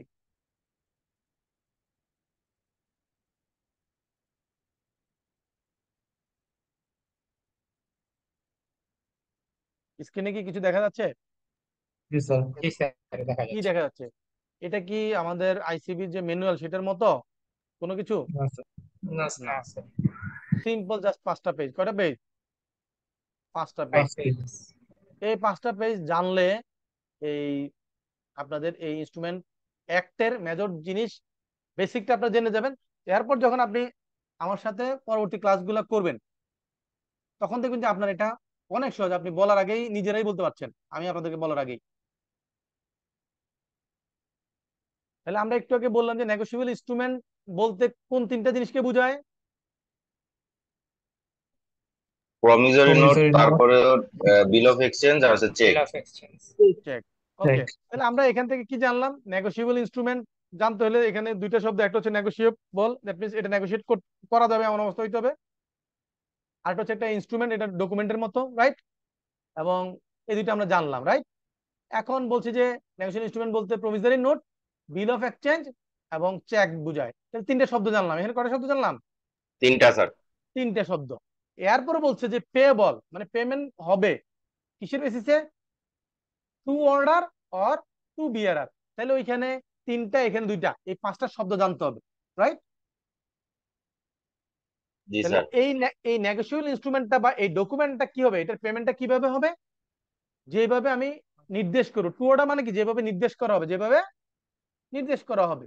এখন মনে করেন আমি যদি ওই ইনস্ট্রুমেন্টের মধ্যে লিখে দিই যে মিস্টার এক্স কে তার ঢাকা ব্যাংকের অ্যাকাউন্টে পেমেন্টটা করা হোক, তাহলে এটা কি নির্দেশ অর্ডার। করলাম না? অর্ডার করলাম না? জি স্যার। তাহলে এটা হলো পেয়েবল টু অর্ডার। এটা কি পেয়েবল টু অর্ডার। অর্ডার, যেভাবে নির্দেশ করা হবে এভাবে পে করতে হবে। ক্লিয়ার? এখন যদি এটা না করে আমি জাস্ট একটা চেক দিলাম আপনাকে, যেটার উপর লিখলাম ক্যাশ অথবা আপনার নাম লিখলাম, কিন্তু কর্নারে ক্রস করে দিলাম না, কর্নারে কি করলাম না, ক্রস করলাম না। এটা ক্যাশ চেক দিলাম, দ্যাট মিন্স এটা বিয়ারার চেক। এটা যার হাতে যাবে সেটার মালিক। টাকা আপনার হাতে যদি 500 টাকার একটা নোট থাকে, এটা যদি আপনি আপনার ভাইকে দেন, ভাই যদি সিকিউরিটি গার্ডকে দেয়, তাহলে যার হাতে যাবে এই টাকা কার? যার হাতে থাকবে তা- সেই মালিক। রাইট? তো সে দাগ কেটে উপরে স্যার দাগ কেটে দিলে তো ওইটা অ্যাকাউন্টসেই মানে যাকে বলা হবে তার অ্যাকাউন্টসে চলে যাবে, ওই মানে তাহলে তার ওটা মানে বেয়ারার আর হবে না। এটা কি আর ফার্দার নেগোশিয়েট করা যাচ্ছে? না না না, স্যার। এটার আর কোনো ইয়া করা যাইতেছে না। ওকে, তাহলে এটা বিয়ারার কি বলা যাবে? না না স্যার, না। ক্রস চেক ওটা। বলা যাবে না। তাহলে টু অর্ডার আর টু বিয়ারার এই দুটো শব্দ কি আমরা বুঝতে পেরেছি? জি জি স্যার। বুঝতে স্যার। পারছি স্যার। তার মানে স্যার নেগোশিয়েবল মানে হচ্ছে যে এটার মধ্যে কোনো রকম কোনো ধরা বাঁধা কিছু থাকবে না, এরকম কিছু? আসতেছে, এটা পরে আসতেছে। আমি যেটুকু বলছি একটু বুঝতে পারছেন কিনা সেটা বলেন। তুমি আমার সাথে জি থাকলে স্যার। আপনার লাইফ অনেক সহজ হবে। আপনি জি যদি স্যার, আমার বুঝতে আগে দৌড়ান তাহলে আপনি বিপদে পড়বেন। ঠিক আছে? কারণ আপনি ওইখানে অনেক কিছু মিস করে অল্প কিছু সামনে গেইন করবেন, আর আমি আমার সাথে থাকলে সবকিছু আপনি গেইন করবেন। ক্লিয়ার? স্যার, বুঝতে কারণ পারছি। আমি তো আপনাদের এরকম হাজার হাজার স্টুডেন্ট পড়াতে পড়াতে আমি জানি যে আপনাকে কিভাবে দিলে, আর ওই আমিও তো একসময় স্টুডেন্ট ছিলাম, কিভাবে পড়লে পাস করা যাবে এটা আমি জানি, তাই না? আচ্ছা, আপনাদেরকে একটা বুদ্ধি দিয়ে দেই। সেটা হলো আমার প্রত্যেকটা লেকচার গুলা আপনার গত 3-4 বছরের আপনারা ইউটিউবে পাবেন। কোথায় পাবেন? ইউটিউবে স্যার। ইউটিউবে স্যার। হ্যাঁ, ইউটিউবে just business law MD Anwaruzzaman FCA লিখে সার্চ দিবেন, দেখবেন যে আমার বিভিন্ন ক্লাস সবগুলা, কন্ট্রাক্ট অ্যাক্ট বলেন বা আপনার নেগোশিয়েবল ইনস্ট্রুমেন্ট অ্যাক্ট বলেন, পার্টনারশিপ, দেন হচ্ছে কি কোম্পানি অ্যাক্টের সব ক্লাসগুলো এখানে আছে। ম্যাক্সিমাম স্টুডেন্টের পরীক্ষা হলে দেখা হলে বা বাইরে হলে বাজারে এখানে সেখানে দেখা হয়, কথা বলে বলে স্যার আমি তো আপনার এই ভিডিও ক্লিপ দেখেই পরীক্ষার আগে 2 দিন আমি শুধু আপনার এই ভিডিও দেখছি, দেখে পরীক্ষা দিচ্ছি, পাস করছি। ওগুলো আপনাকে অনেক হেল্প করবে, কারণ আমার এখানে তো প্রত্যেকটা চ্যাপ্টারে সবগুলো এরিয়া ধরে ধরে এরকম ভেঙে ভেঙে বোঝানো হয়, যার কারণে ওদের কি, ওরা ওই বই পড়ে না, ওরা আমার ওই ভিডিওগুলো দেখেই পরীক্ষার হলে যায়। এটা আপনাদেরকে একটা বাড়তি সুবিধার কথা বলে দিলাম, ঠিক আছে? জি স্যার। ওকে, বইয়ের তাহলে ভাষাগুলো এখানে স্যার কঠিন স্যার, লয়ের। হ্যাঁ তা তো হবেই। আর এই লয়ের কঠিন ভাষার সাবজেক্টটা আমি পড়াচ্ছি, যেটা রসকস নাই, সেটা আপনার কাছে কি, আমি যখন আপনাকে পড়াচ্ছি আপনার কাছে কি ওরকম খুব কঠিন মনে হচ্ছে না সহজ মনে হচ্ছে? না স্যার না না ভেরি স্যার, ইজি। আপনি এটাও যে যে বলতেছেন ওইটাই একটু খেয়াল রাখার ট্রাই করি, ওইটাই হয়ে যায় হ্যাঁ, মোটামুটি। ওকে, এবার শুনেন। তাহলে দেখেন এখানে আমরা টোটাল নেগোশিয়েবল একটা শব্দ, instrument, promissory note, bill of exchange, cheque, 5টা, আর হচ্ছে অর্ডার আর বিয়ারার। এই হলো 7টা শব্দ একটা লাইনে, রাইট? তাহলে নেগোশিয়েবল ইনস্ট্রুমেন্ট জানতে হলে আমাকে এই 7টা শব্দ মিনিং জানতে হবে। তার মধ্যে টু অর্ডার কি, এটা বুঝতে পেরেছি। টু বিয়ারার কি, বুঝতে পেরেছি। জি স্যার। বিয়ারার মানে ওই ডকুমেন্টটা যার কাছে থাকবে সে এটার পেমেন্ট পাবে, সে এটাকে বলে বিয়ারার। ওকে। আর টু অর্ডার মানে যাকে পেমেন্টটা করতে বলেছি, যেভাবে করতে বলেছি, যেভাবে নির্দেশ দিয়েছি সেভাবেই করতে হবে, সেটাকে বলে টু অর্ডার। ওকে। তাহলে এখানে কি বলছে, বলছে যদি কোনো নেগোশিয়েবল ইনস্ট্রুমেন্ট হয় তাহলে সেটা দুই প্যাটার্নে পেমেন্ট হবে। কয় প্যাটার্নে পেমেন্ট হবে? দুই দুইটা প্যাটার্নে। প্যাটার্ন। হয় টু অর্ডার হবে, না হয় টু বিয়ারার হবে। ওকে, এটা বুঝলাম। এবার আসেন পরের ধাপ, প্রমিসারি নোট। কি প্রমিসারি নোট? এই প্রমিসারি নোট বাদ দেন, প্রমিসারি এটা কোনো একটা শব্দের সাথে মিল আছে না, বলুন তো? কিসের জি সাথে মিল স্যার। আছে? প্রমিস। প্রমিসের সাথে। প্রমিস। প্রমিসারি নোট আসছে থেকে প্রমিস। আপনি যদি মনে করেন একটা কাগজের মধ্যে আপনার বন্ধুকে লিখে দেন যে হ্যাঁ আমি তোমাকে এই এইটার বিনিময়ে এত টাকা পে করব, একটা কাগজে লিখে দেন। আপনি প্রমিস তো মুখেও করতে পারেন, পারেন না? জি জি স্যার। স্যার। এই প্রমিসটা যখন কাগজে লিখে সাইন করে দিচ্ছেন, এটাই হয়ে যাচ্ছে প্রমিসারি নোট। জি স্যার। বুঝতে পারছি কিনা? জি। এখন দেখেন তো, এই আমরা যে প্রমিস করি, তাহলে এই প্রমিস করতে গেলে এখানে কয়টা পার্টি ইনভলভ থাকে? দুইটা। দুইটা করে। তাহলে একজন একজন প্রমিস করবে, আরেকজন প্রমিস পাবে, রাইট? জি স্যার। মনে করেন আপনি প্রমিস করছেন যে হ্যাঁ তুমি যদি পরীক্ষায় ভালো করো তাহলে তোমাকে আমি একটা মোটর বাইক কিনে দিব, আপনার ছোট ভাইকে বললেন, রাইট? লিখে দিলেন। তাহলে এটা কি হলো? একটা প্রমিসারি নোট হলো না? জি জি স্যার। স্যার। তাহলে এখানে প্রমিসটা কে করছে? বড় ভাই। আমি করছি। জি স্যার, বড় ভাই। বড় ভাই করছে। যিনি প্রমিস করেন তাকে কি বলে? প্রমিসর বলে। কি বলে? প্রমিসার। প্রমিসর। প্রমিস। প্রমিসর। আর যাকে প্রমিসটা দেওয়া হচ্ছে তাকে বলে প্রমিজি। তাকে কি বলে? ছোট ভাইকে কি বলে? প্রমিজি। প্রমিজি। তাহলে দেখেন, আমি আপনাকে এই যে প্রথম একটা দুইটা লাইনেই আছি, এটা দিয়ে আপনাকে কতগুলো টার্মিনোলজি শিখাচ্ছি। প্রমিসারি নোট মানে হচ্ছে প্রমিস করে যদি কোনো কি নোট ইস্যু করা হয় তাহলে সেটাকে কি বলে? প্রমিসারি নোট। তাহলে যিনি প্রমিস করেন তিনি হচ্ছে প্রমিসর, যাকে প্রমিসটা দেওয়া হচ্ছে সে হচ্ছে প্রমিজি, রাইট? জি স্যার। স্যার।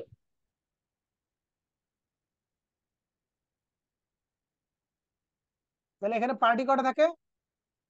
দুইটা। দুইটা। দুইটা। তাহলে এইটুক বুঝতে, মানে একটু সিম্পল জিনিস বুঝতে তো কোনো অসুবিধা নাই, ডিটেলস পরে যাব। জি স্যার, বুঝতে পারছি। ওকে। আর নেগোশিয়েবল হইতে গেলে আনকন্ডিশনাল হইতে হবে। কি হইতে হবে? আনকন্ডিশনাল। আনকন্ডিশনাল। কারণ যদি আপনি এমন একটা কন্ডিশন দিয়ে দেন, হ্যাঁ আপনি তাকে একটা ইনস্ট্রুমেন্ট দিলেন, আবার এমন কন্ডিশন দিলেন যে এই কন্ডিশনাল যদি প্রমিস হয় সেটাকে বা আন্ডারটেকিংস হয় তাহলে সেটাকে কি বলা যাবে না? নেগোশিয়েবল ইনস্ট্রুমেন্ট বলা যাবে না। বলা যাবে না। ওকে, এটা হলো ইন জেনারেল কথা, এটুকু মনে রাখবো আমরা। তাহলে আমরা প্রভিজনারি নোটটা মোটামুটি একটু বুঝতে পেরেছি, সামান্য হলেও, নাকি? জি স্যার। জি ওকে। স্যার। তাহলে এবার আসেন বিল অফ এক্সচেঞ্জ। কি বিল অফ এক্সচেঞ্জ। এক্সচেঞ্জ? এটার কখন প্রয়োজন হয়? আমরা মনে করেন আপনার যদি কোনো কিছু, আপনি একটা কোম্পানিতে আছেন, আপনার কোনো র মেটেরিয়ালস কিনতে হবে, আপনি কার কাছ থেকে কিনবেন? সাপ্লাই। সাপ্লায়ারের কাছ থেকে, রাইট? স্বাভাবিক। তো সাপ্লায়ারের কাছ থেকে কিনলে তার বিনিময়ে সাপ্লায়ার আপনাকে কি দিবে? র মেটেরিয়ালস দিবে, আপনি তাকে কি দিবেন? ক্যাশ বা বিল অফ এক্সচেঞ্জ। পেমেন্ট দিবেন। পেমেন্ট দিবেন, তাই তো? জি স্যার। টাকা দিবেন। তাহলে সাপ্লায়ার আপনাকে দিচ্ছে র মেটেরিয়ালস, আপনি তাকে দিচ্ছেন টাকা। তাহলে সাপ্লায়ার আপনাকে যেটা র মেটেরিয়ালস দিচ্ছে এটা আপনার জন্য কনসিডারেশন, জি। আর জি তার বিনিময়ে আপনি সাপ্লায়ারকে কি দিচ্ছেন? টাকা দিচ্ছেন। পেমেন্ট। সেটা হচ্ছে কি? সাপ্লায়ারের কনসিডারেশন।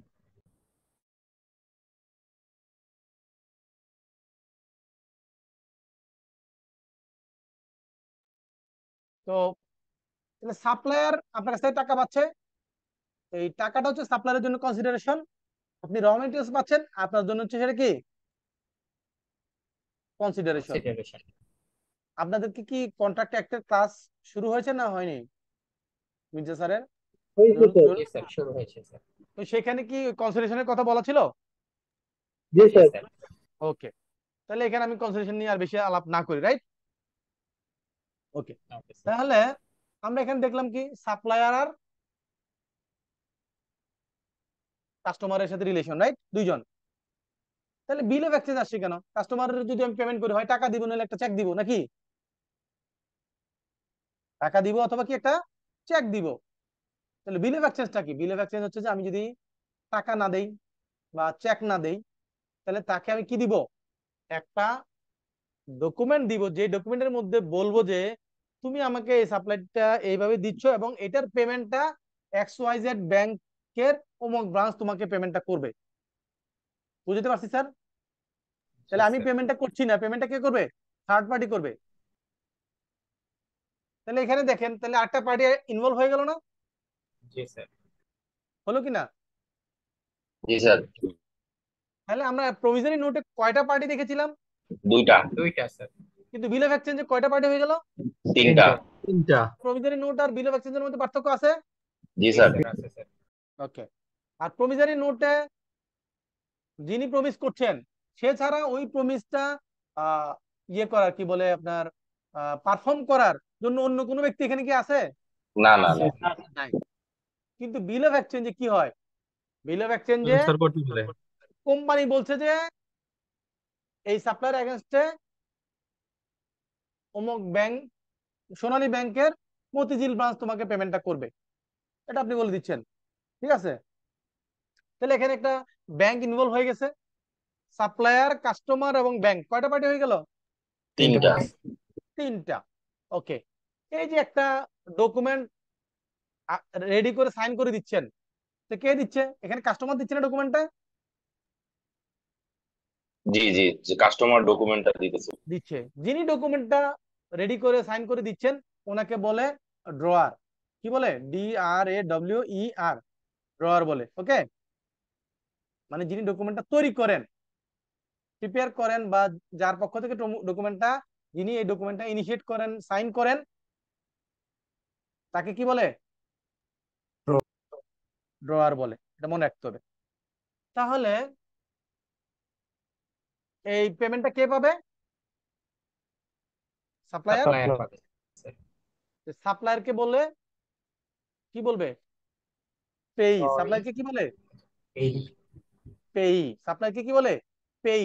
যে টাকা পাবে তাকে বলে পেই। ওকে, আর যে টাকা দিবে, বা ওই যেমন আপনি একটা যদি চেক ইস্যু করেন, তাহলে আপনি চেকটা ইস্যু করছেন, আপনি আপনি হচ্ছেন ড্রয়ার, আর যার নামে চেকটা দিয়েছেন সে হচ্ছে পেই। আর যিনি পেমেন্টটা করবেন, ওই ব্যাংকের চেক দিয়েছেন, তাহলে ব্যাংক পেমেন্টটা করবে। ব্যাংক জি হচ্ছে স্যার। কি? ড্রয়িং। ড্রয়। ব্যাংক কি? ড্রয়। এখানে তিনটা শব্দ, ড্রয়ার, পেই, ড্রয়। ড্রয়ার হচ্ছে যিনি চেকটা ইস্যু করছেন বা বিল অফ এক্সচেঞ্জটা ইস্যু করছেন, তিনি হচ্ছেন কি? ড্রয়ার। ওকে, আর এই তিনটা একটু আরেকবার বলবেন স্যার? সেটাই তো বলছি, একটা একটা করে তো বলছি। ড্রয়ার মানে হচ্ছে যিনি চেকটা বা বিল অফ এক্সচেঞ্জটা ইস্যু করবেন। এটা বুঝতে পেরেছেন কিনা? জি স্যার। ওকে, নাম্বার 2, তাহলে এই যে চেকটা আপনি কাউকে তো দিচ্ছেন নাকি, বা বিল অফ এক্সচেঞ্জটা তো কাউকে দিচ্ছেন, সাপ্লায়ারকে দিচ্ছেন। জি জি। যাকে দিচ্ছেন, যে পেমেন্টটা পাবে তাকে বলবে পেই। তাকে কি বলবে? পেই। PAYEE, PAYEE। Double E. তাহলে এই দুইটা বুঝতে পেরেছেন, একজন দিচ্ছে একজন পাচ্ছে, যে পাচ্ছে সে হচ্ছে পেই, যে দিচ্ছে সে হচ্ছে ড্রয়ার। ওকে, জি স্যার। আর এই মাঝখানে যে সোনালী ব্যাংক ঢুকে গেল, সোনালী ব্যাংক হচ্ছে ড্রয়। বুঝতে পারছি কিনা? জি স্যার। জি স্যার, বুঝতে পারছি। এখন যদি আমরা একটা চেকের কথা বলি, কিসের কথা বলি? চেক। চেকের কথা বলি। আমি মনে করেন ডাচ বাংলা ব্যাংকের একটা চেক মিস্টার এক্সের নামে দিয়েছি, তাহলে আমি চেকটা দিয়েছি, আমি এমডি যেমন হচ্ছে ড্রয়ার, মিস্টার এক্স কে দিয়েছি, মিস্টার এক্স হচ্ছে পেই, ডাচ বাংলা ব্যাংক পেমেন্ট করবে, ডাচ বাংলা ব্যাংক হচ্ছে কি? রয়। ড্রয়। বুঝতে কি অনেক কঠিন হচ্ছে না ঠিক আছে? না না স্যার, ঠিক আছে। ঠিক আছে স্যার। ওকে, তাহলে এই শব্দগুলো বুঝতে পেরেছি। জি স্যার। তাহলে দেখেন, এই যে এখন আমরা প্রথম লাইনে আছি, এর মধ্যে আমরা কতগুলা টার্মিনোলজি শিখলাম। দেন এবার আসেন, তাহলে আমরা বুঝলাম যে বিল অফ এক্সচেঞ্জ এমন একটা নেগোশিয়েশন ইনস্ট্রুমেন্ট যেখানে তিনটা পার্টি থাকে। কটা পার্টি থাকে? কমপক্ষে তিনটা। কমপক্ষে তিনটা পার্টি, কমপক্ষে তিনটা পার্টি। আর প্রভিজনারি নোটে দুইটা। ম্যাক্সিমাম মিনিমাম দুইটা, ম্যাক্সিমাম মিনিমাম দুইটা সব মিলিয়ে দুইটা, রাইট? ওকে, এখন বলেন তো, প্রমিসারি নোটে যিনি প্রমিস করছেন সব লাইবিলিটি ওনারই তো, নাকি অন্য কেউ পেমেন্ট করবে? না না, যিনি না স্যার, প্রমিস করছেন প্রমিসর। উনি। তাইলে আমি কি এটা বলতে পারি যে প্রমিসারি নোটে প্রমিসর হচ্ছে প্রাইমারি লাইবিলিটি তার? জি স্যার, বলতে জি পারি। স্যার। জি স্যার, বলতে বলতে পারি। পারি কিনা? আচ্ছা, জি এবার স্যার। আসেন বিল অফ এক্সচেঞ্জে যদি আসি, আমি কি করেছি? ড্রয়ার। আমি ইস্যু ড্র। করছে স্যার। আমি ইস্যু করেছি। দেন মাঝখানে আবার ড্রই আছে, ব্যাংক আছে, টাকাটা পাবে পেই, রাইট? তাহলে এখানে টাকাটা পেমেন্ট করার জন্য কে কে লায়েবল? পেই তো পাবে টাকা, ড্রয়ার আর হচ্ছে গিয়ে drawing. Drawing drawee, liable sir. Drawer আর ড্রই লায়েবল, রাইট? এখন স্যার। এই জি দুজনের স্যার। মধ্যে, এই দুজনের মধ্যে প্রাইমারি লাইবিলিটি কার আর সেকেন্ডারি লাইবিলিটি কার, মানে প্রথম লাইবিলিটি কার, সেকেন্ড লাইবিলিটি কার, বলেন তো? প্রথম লাইবিলিটি তো স্যার ড্রয়ারের না? একটু একটু বুঝাই ড্রয়িং। বলি। মনে ড্রয়িং করেন আপনাকে ড্রয়িং। চেকটা দিলাম, আপনি চেকটা নিয়ে কোথায় গেলেন? ব্যাংকে গেলেন। তাহলে প্রথম রিলেশন কার থেকে শুরু হয়? ড্রয়িং। ড্রই। তাহলে ওইখানে ড্রই হচ্ছে কি তার প্রাইমারি লাইবিলিটি? প্রাইমারি। প্রাইমারি। এখন ড্রয় যদি কোনো কারণে চেকের পেমেন্টটা না করে, আপনি এসে আবার আমাকে ধরবেন না? জি স্যার, জি সেকেন্ডারি। স্যার। জি স্যার। তাহলে আপনাকে আমি চেকটা দিলাম, আপনি প্রথম আমার কাছে পেমেন্টের জন্য আসবেন না ব্যাংকে যাবেন? ব্যাংকে যাবো আগে। তাহলে লাইবিলিটির প্রথমে কার আসতেছে? ব্যাংকে। ড্রয়িং। তাহলে প্রাইমারি লাইবিলিটি কার? ড্রয়িং। ড্রই। আর সেকেন্ডারি লাইবিলিটি কার? ড্রয়ার। ড্রয়ার। এই যে এগুলো বলতেছি, এটা দিয়ে কিন্তু আপনার মোটামুটি 7-8 পেজের পড়াশোনা শেষ। বুঝতে পারছি? জি স্যার। জি এই স্যার। কতক্ষণ লাগলো? 15 মিনিটে আপনার 7-8 পৃষ্ঠা পড়া শেষ। কিন্তু যদি আপনার ওইভাবে আমি আপনাদের ম্যানুয়াল ধরে পড়াতাম, তাহলে কি হতো? সময় বেশি সময় লাগতো স্যার। লাগতো।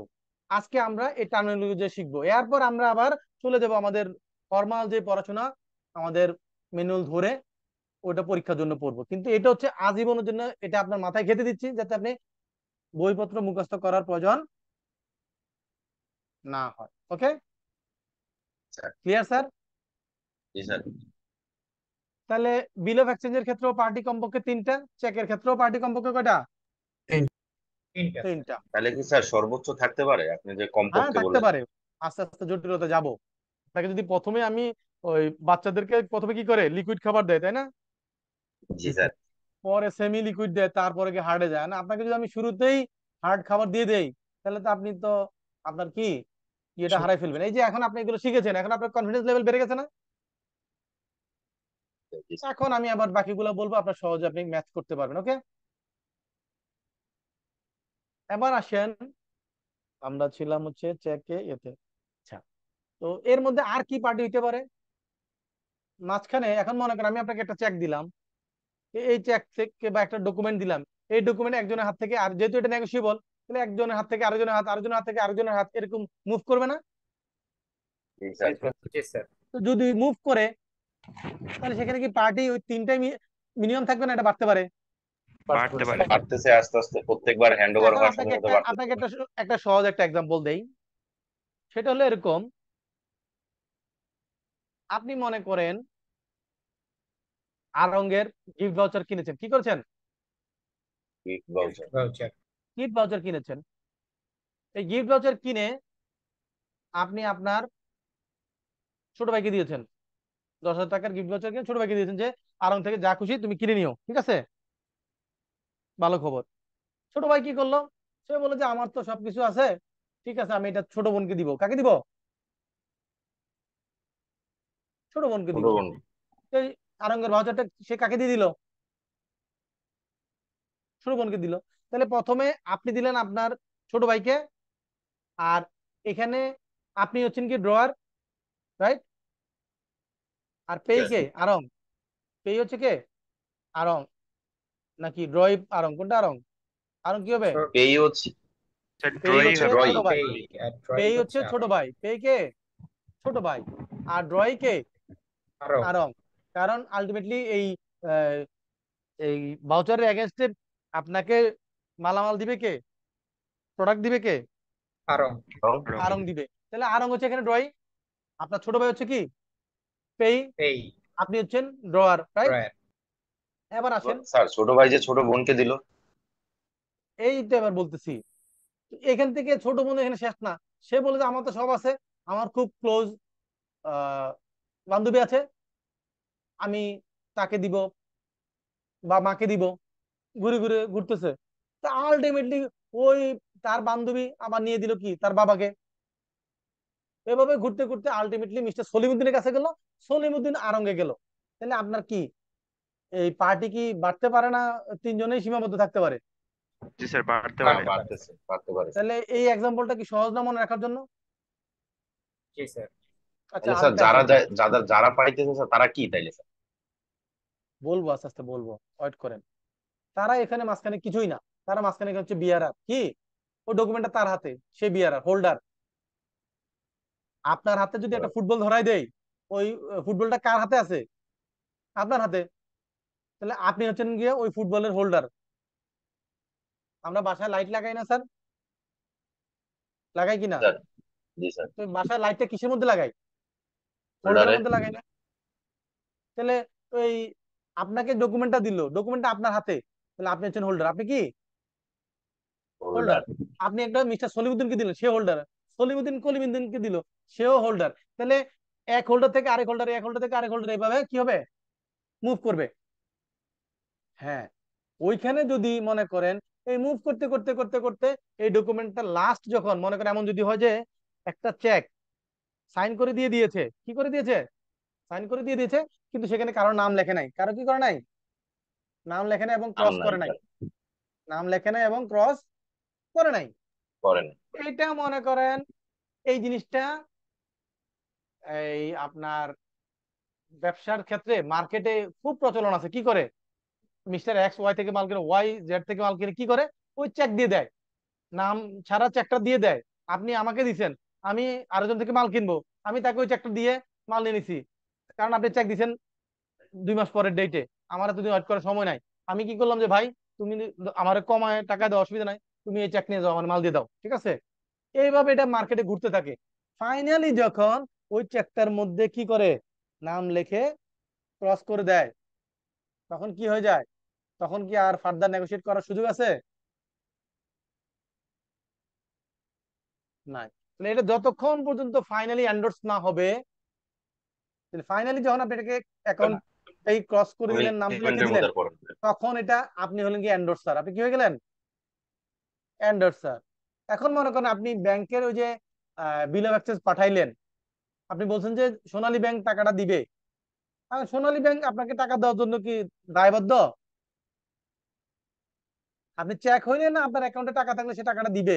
কিন্তু বিল অফ এক্সচেঞ্জ হচ্ছে আপনি ইস্যু করছেন, আপনি বলে লিখে দিয়েছেন যে সোনালী ব্যাংক এটা পেমেন্ট করবে। সোনালী ব্যাংক আপনি লিখে দিয়েছেন, আর সোনালী ব্যাংকে গেলেই টাকাটা দিয়ে দিবে সে? তা তো না, রাইট? তো এটা কি চেকের ক্ষেত্রে বলতেছেন? চেকের ক্ষেত্রে বলতেছি না তো স্যার, আমি তো চেকে হইলে বলছি টাকা থাকলে দিবে। বিল অফ এক্সচেঞ্জের ক্ষেত্রে বলতেছি আমার সাথে থাকতে হবে, হঠাৎ করে ঘুম থেকে উঠলে তো বিপদ হয়ে যাবে। তো বিল অফ এক্সচেঞ্জে আমি লিখে দিচ্ছি যে কি পেমেন্টটা কে করবে? সোনালী ব্যাংক সোনালী ব্যাংক করবে। করবে। সোনালী ব্যাংকের মতিঝিল ব্রাঞ্চ করবে। আর মতিঝিল ব্রাঞ্চের বিল অফ এক্সচেঞ্জটা নিয়ে গেল, তো সোনালী ব্যাংকে নিয়ে গেলেই মতিঝিল ব্রাঞ্চ ওই টাকাটা দিয়ে দিবে? না স্যার, না এটা স্যার। ডিসকাউন্টিং করে টাকাটা এটা দিতে পারে। নির্ভর করবে সোনালী ব্যাংক ওই বিল অফ এক্সচেঞ্জটাকে অ্যাকসেপ্ট করছে কিনা, কি অ্যাকসেপ্ট করছে কিনা। যদি অ্যাকসেপ্ট করে, সিল দিয়ে দেয় অ্যাকসেপ্টেড, তাহলে তখন গিয়ে তার লাইবিলিটি ক্রিয়েট হয়। বুঝতে পারছি কিনা স্যার? জি স্যার। তাহলে বিল অফ এক্সচেঞ্জ আমি একটা ইস্যু করলাম, তাহলে আমি সোনালী ব্যাংকের নামটা কেন লিখছি? লিখছি এই কারণে যে আমি সোনালী ব্যাংকে আমার ব্যাংক অ্যাকাউন্ট আছে, এবং সোনালী ব্যাংকের সাথে আমি একটা আন্ডারস্ট্যান্ডিং করে রেখেছি যে ভাই আমি এরকম আমার সাপ্লায়ারকে একটা বিল অফ এক্সচেঞ্জ দিব, তোমার এখান থেকে এটা 2 কোটি টাকার মধ্যেই হবে, তুমি এই বিল অফ এক্সচেঞ্জটা কি করবা? অনার করবা, রাইট? সে একটা আপনার সাথে একটা আন্ডারস্ট্যান্ডিং হয়েছে, এবং সে কি আপনার জন্য ফ্রি অফ কস্ট এটা করবে? করবে না। না স্যার। ওই ওই যে সে এটা অ্যাকসেপ্ট করবে, আপনার পেমেন্টটা করবে, সেটার জন্য আপনি কি তার কাছে টাকা দিয়ে রাখছেন যে ভাই অমুক আসলে টাকাটা দিয়েন? তা তো না। টাকাটা কার পকেট থেকে দিচ্ছে? ব্যাংক নিজের পকেট থেকে দিচ্ছে। তাহলে দিলে কি হবে? একটা লোন ক্রিয়েট হবে না? জি স্যার। তো লোন ক্রিয়েট হইতে লোনের পারমিশন লাগবে না? স্যাংশন লাগবে না? জি স্যার। কারণে আপনি আগে ব্যাংকের সাথে কথা বলে এরকম একটা অ্যারেঞ্জমেন্ট করে রেখেছেন যে ব্যাংকে এরকম বিল অফ এক্সচেঞ্জ গেলে তারা এত টাকা পর্যন্ত লিমিটের মধ্যে তারা কি করবে, আপনার কাজটা অ্যাকসেপ্ট করে দিবে, পেমেন্টটা করবে। তাহলে একটা লোন ক্রিয়েট হবে, পরবর্তীতে আপনি তার লোনটা পরিশোধ করে দিবেন। এবং লোন ক্রিয়েট করলে ব্যাংকের লস না লাভ? লাভ স্যার, ইন্টারেস্ট পাবে। লাভ। কি বুঝতে পারতেছি কিনা? আস্তে আস্তে ভিতরে যাচ্ছি। তাহলে এখন দেখেন, তাহলে বিল অফ এক্সচেঞ্জটা নিয়ে গেল, নিয়ে যাওয়ার পর আপনি মনে করেন যখন বিল অফ এক্সচেঞ্জটা ইস্যু করেছেন, তখন সোনালী ব্যাংকের সাথে আপনার সম্পর্ক খুব ভালো। কিন্তু সোনালী ব্যাংক কয়দিন পরে জানতে পারলো যে আপনি তো দেউলিয়া হওয়ার পথে, কোথায়, ব্যাংকরাপ্ট হয়ে যাবেন, ইনসলভেন্ট হয়ে যাবেন, আপনার এত এত লায়াবিলিটি, এটা পরিশোধ করার মতো আপনার অবস্থা নাই। অথবা সোনালী ব্যাংকের বিভিন্ন লোনের আপনি ইনস্টলমেন্ট ঠিকমতো দিচ্ছেন না, আপনি ডিফল্টার হয়ে গেছেন। সোনালী ব্যাংক কি তখন আপনার বিল অফ এক্সচেঞ্জটা অ্যাকসেপ্ট করবে? স্যার করবে না। করবে না। দ্যাট মিনস হচ্ছে প্রমিজারি নোটের ক্ষেত্রে এটার ফার্দার কারো দ্বারা অ্যাকসেপ্টেন্সের প্রয়োজন নাই। কিন্তু বিল অফ এক্সচেঞ্জের ক্ষেত্রে কি লাগবে? অ্যাকসেপ্টেন্স দরকার। অ্যাকসেপ্টেন্স লাগবে। আর অ্যাকসেপ্টেন্স মনে করেন তার কাছে প্লেস করলেন, সে যদি আবার এটা ব্যাংক যদি এটাকে অ্যাকসেপ্টেড সিল দিয়ে সাইন করে দেয়, তাহলে ব্যাংক তাহলে কি করলো, আপনার এই বিল অফ এক্সচেঞ্জটাকে অ্যাকসেপ্ট করলো, এবং সে এটার পেমেন্ট যে করবে সেটার একটা কি লায়াবিলিটি তার ক্রিয়েট হইলো। যতক্ষণ পর্যন্ত সে অ্যাকসেপ্টেড না লিখছে ততক্ষণ পর্যন্ত কিন্তু ব্যাংকের লায়াবিলিটি ক্রিয়েট হয় নাই। বুঝতে পারছি কিনা স্যার? জি স্যার। যখনই সে অ্যাকসেপ্টেড সিলটা দিয়ে দিল, তখন তার লায়াবিলিটি ক্রিয়েট হইলো। লায়াবিলিটি ক্রিয়েট হওয়ার পরেও কিন্তু সে চাইলে পেমেন্ট করতে পারে, নাও পেমেন্ট করতে পারে। ঠিক আছে? মানে যতক্ষণ পর্যন্ত অ্যাকসেপ্টেড সিল না দিচ্ছে ততক্ষণ পর্যন্ত তো এটার পেমেন্ট হওয়ার কোনো কি 0%ও এসুরেন্স আছে নাই। কিন্তু যখন সে অ্যাকসেপ্টেন্স দিচ্ছে, এটা সে পেমেন্ট করবে ধরে নিয়ে যাচ্ছে, কিন্তু পেমেন্ট না করলে কিছু করার নাই। তাহলে এই ক্ষেত্রে তাহলে কি তার একটা অপশন আছে, কি আছে, বিল অফ এক্সচেঞ্জের ক্ষেত্রে ড্রয়ের একটা অপশন আছে যে সে চাইলে পেমেন্ট নাও করতে পারে, অ্যাকসেপ্ট নাও করতে পারে। বুঝতে পারছি কিনা স্যার? জি স্যার। কিন্তু চেকের ক্ষেত্রে আপনি একটা আপনার ছোট ভাইকে চেক দিলেন, 2 লাখ টাকা চেক, ব্যাংকে গেল, আপনার ব্যাংকে 2 কোটি টাকা ব্যালেন্স আছে। সোনালী ওই ব্যাংক কি আপনার ওই 2 লাখ টাকা পেমেন্টটা না করার কোনো অপশন তার কাছে আছে যে আপনি সে চাইলে 2 লাখ টাকা পেমেন্ট করবে, নাহলে করবে না, এরকম? না স্যার, নাই, করতেই হবে। তাহলে আমরা যেটা বুঝলাম যে চেকের ক্ষেত্রে ওই পেমেন্ট করব বা করব না, ড্রয়ের এরকম কোনো অপশন নাই, রাইট? জি স্যার। যদি যদি চেকের সিগনেচার ঠিক থাকে, চেকের যে ডেট সেই ডেটের ম্যাচুর ডেটের যায়, তার আগে না যায়। মনে চেক ডেট হলো 20 তারিখ এপ্রিলের, কিন্তু সে 15 তারিখে চলে গেলে কি ব্যাংক পেমেন্টটা করবে? করবে না না তো। স্যার, করবে না। পেমেন্ট ডেট আসে নাই, তার মানে ম্যাচুর ডেট আসতে হবে, চেকের সিগনেচার ঠিক থাকতে হবে, ব্যাংকে ব্যালেন্স থাকতে হবে। আপনার অ্যাকাউন্টে ব্যালেন্স না থাকলে কি ব্যাংক টাকা পেমেন্ট করবে? না স্যার। না স্যার। করবে না।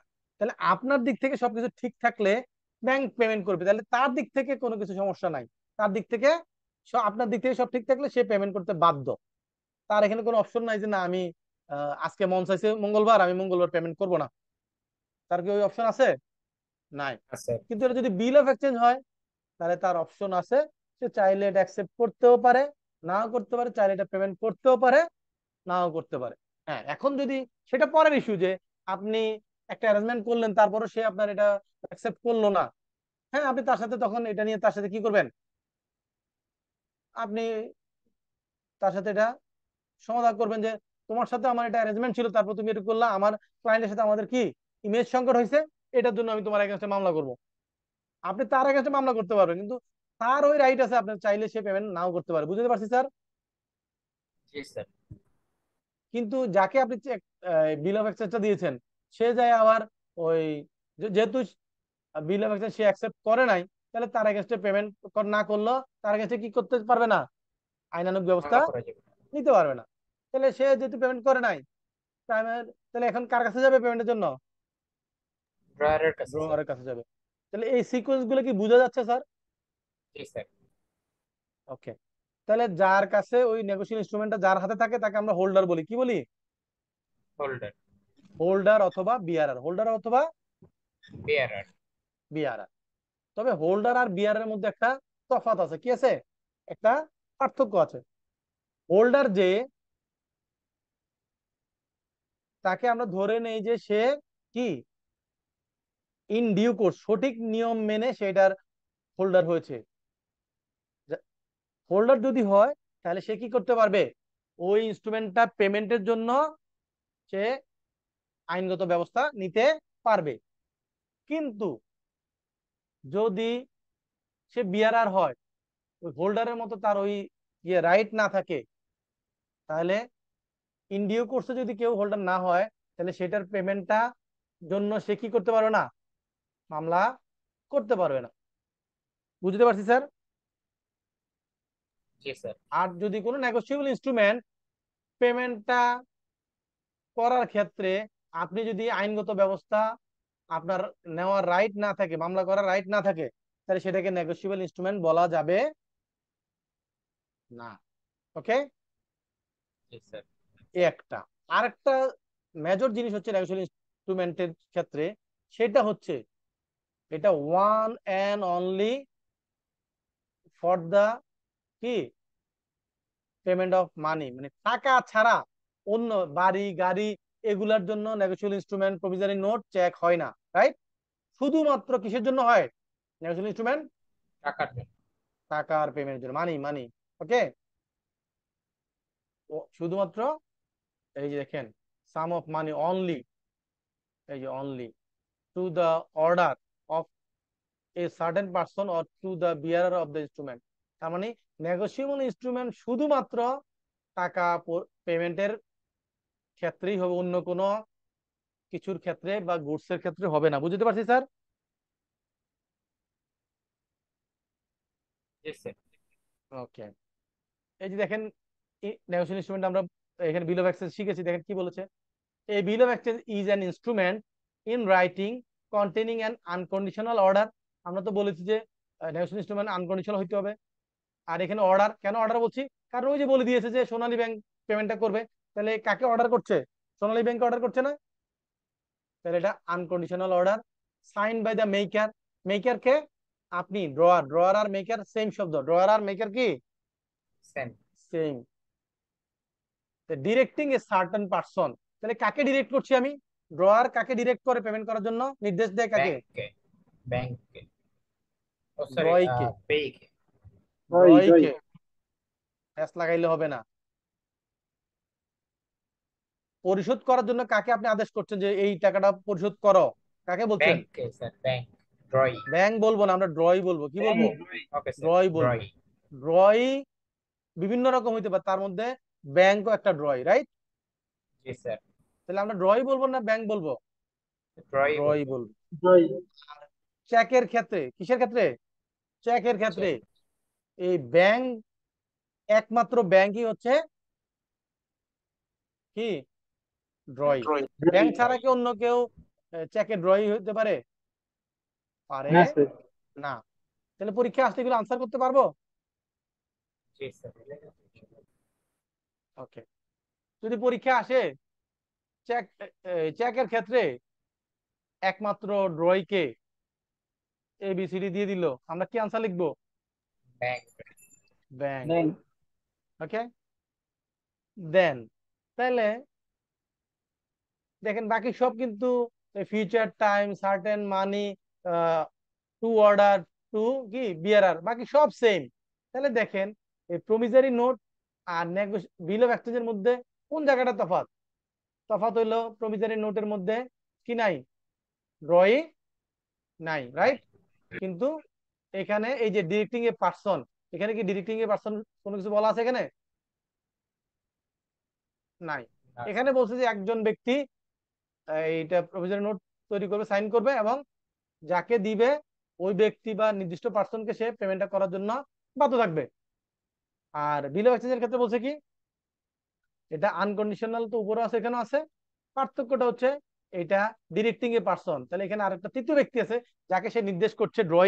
ড্রয়ের এখানে কি জন্ম হচ্ছে, রাইট? আগেটাতে ছিল কি ড্রয়ার আর পেই নাকি, যদি আমি সিম্পলি চিন্তা করি, সেম প্যারালাল চিন্তা করি। আর এখানে হচ্ছে ড্রয়ার, ড্রয়ি, পেই। এবং সেটা কি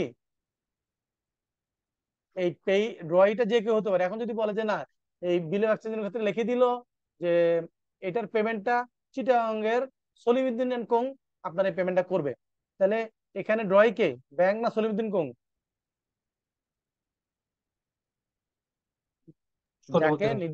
সলিমুদ্দিন কোং যাকে নির্দেশ করলো যে পেমেন্টটা করবে, সে হচ্ছে ড্রয়। ওকে, এরপর আসেন তাহলে চেকের ক্ষেত্রে দেখেন, চেকের আর বিল অফ এক্সচেঞ্জের ক্ষেত্রে মোটামুটি রিলেশনটা সেম।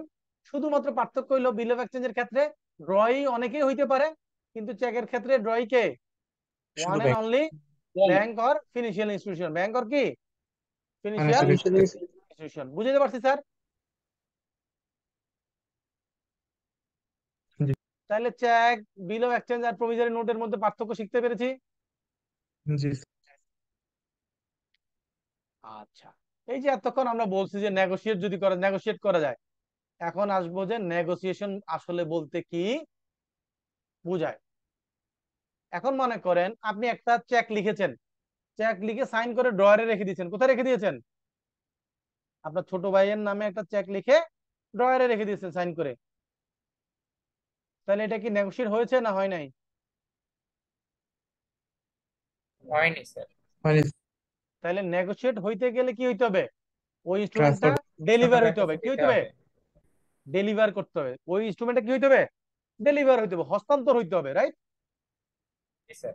আমি ওই সাইন করার ডকুমেন্টটা যখন ছোট ভাইয়ের হাতে দিয়ে দিব, ডেলিভার করব, তখন এটা হবে কি, এটাকে তখন নেগোশিয়েবল। Negotiable negotiation instrument. করা হয়েছে বলা যাবে।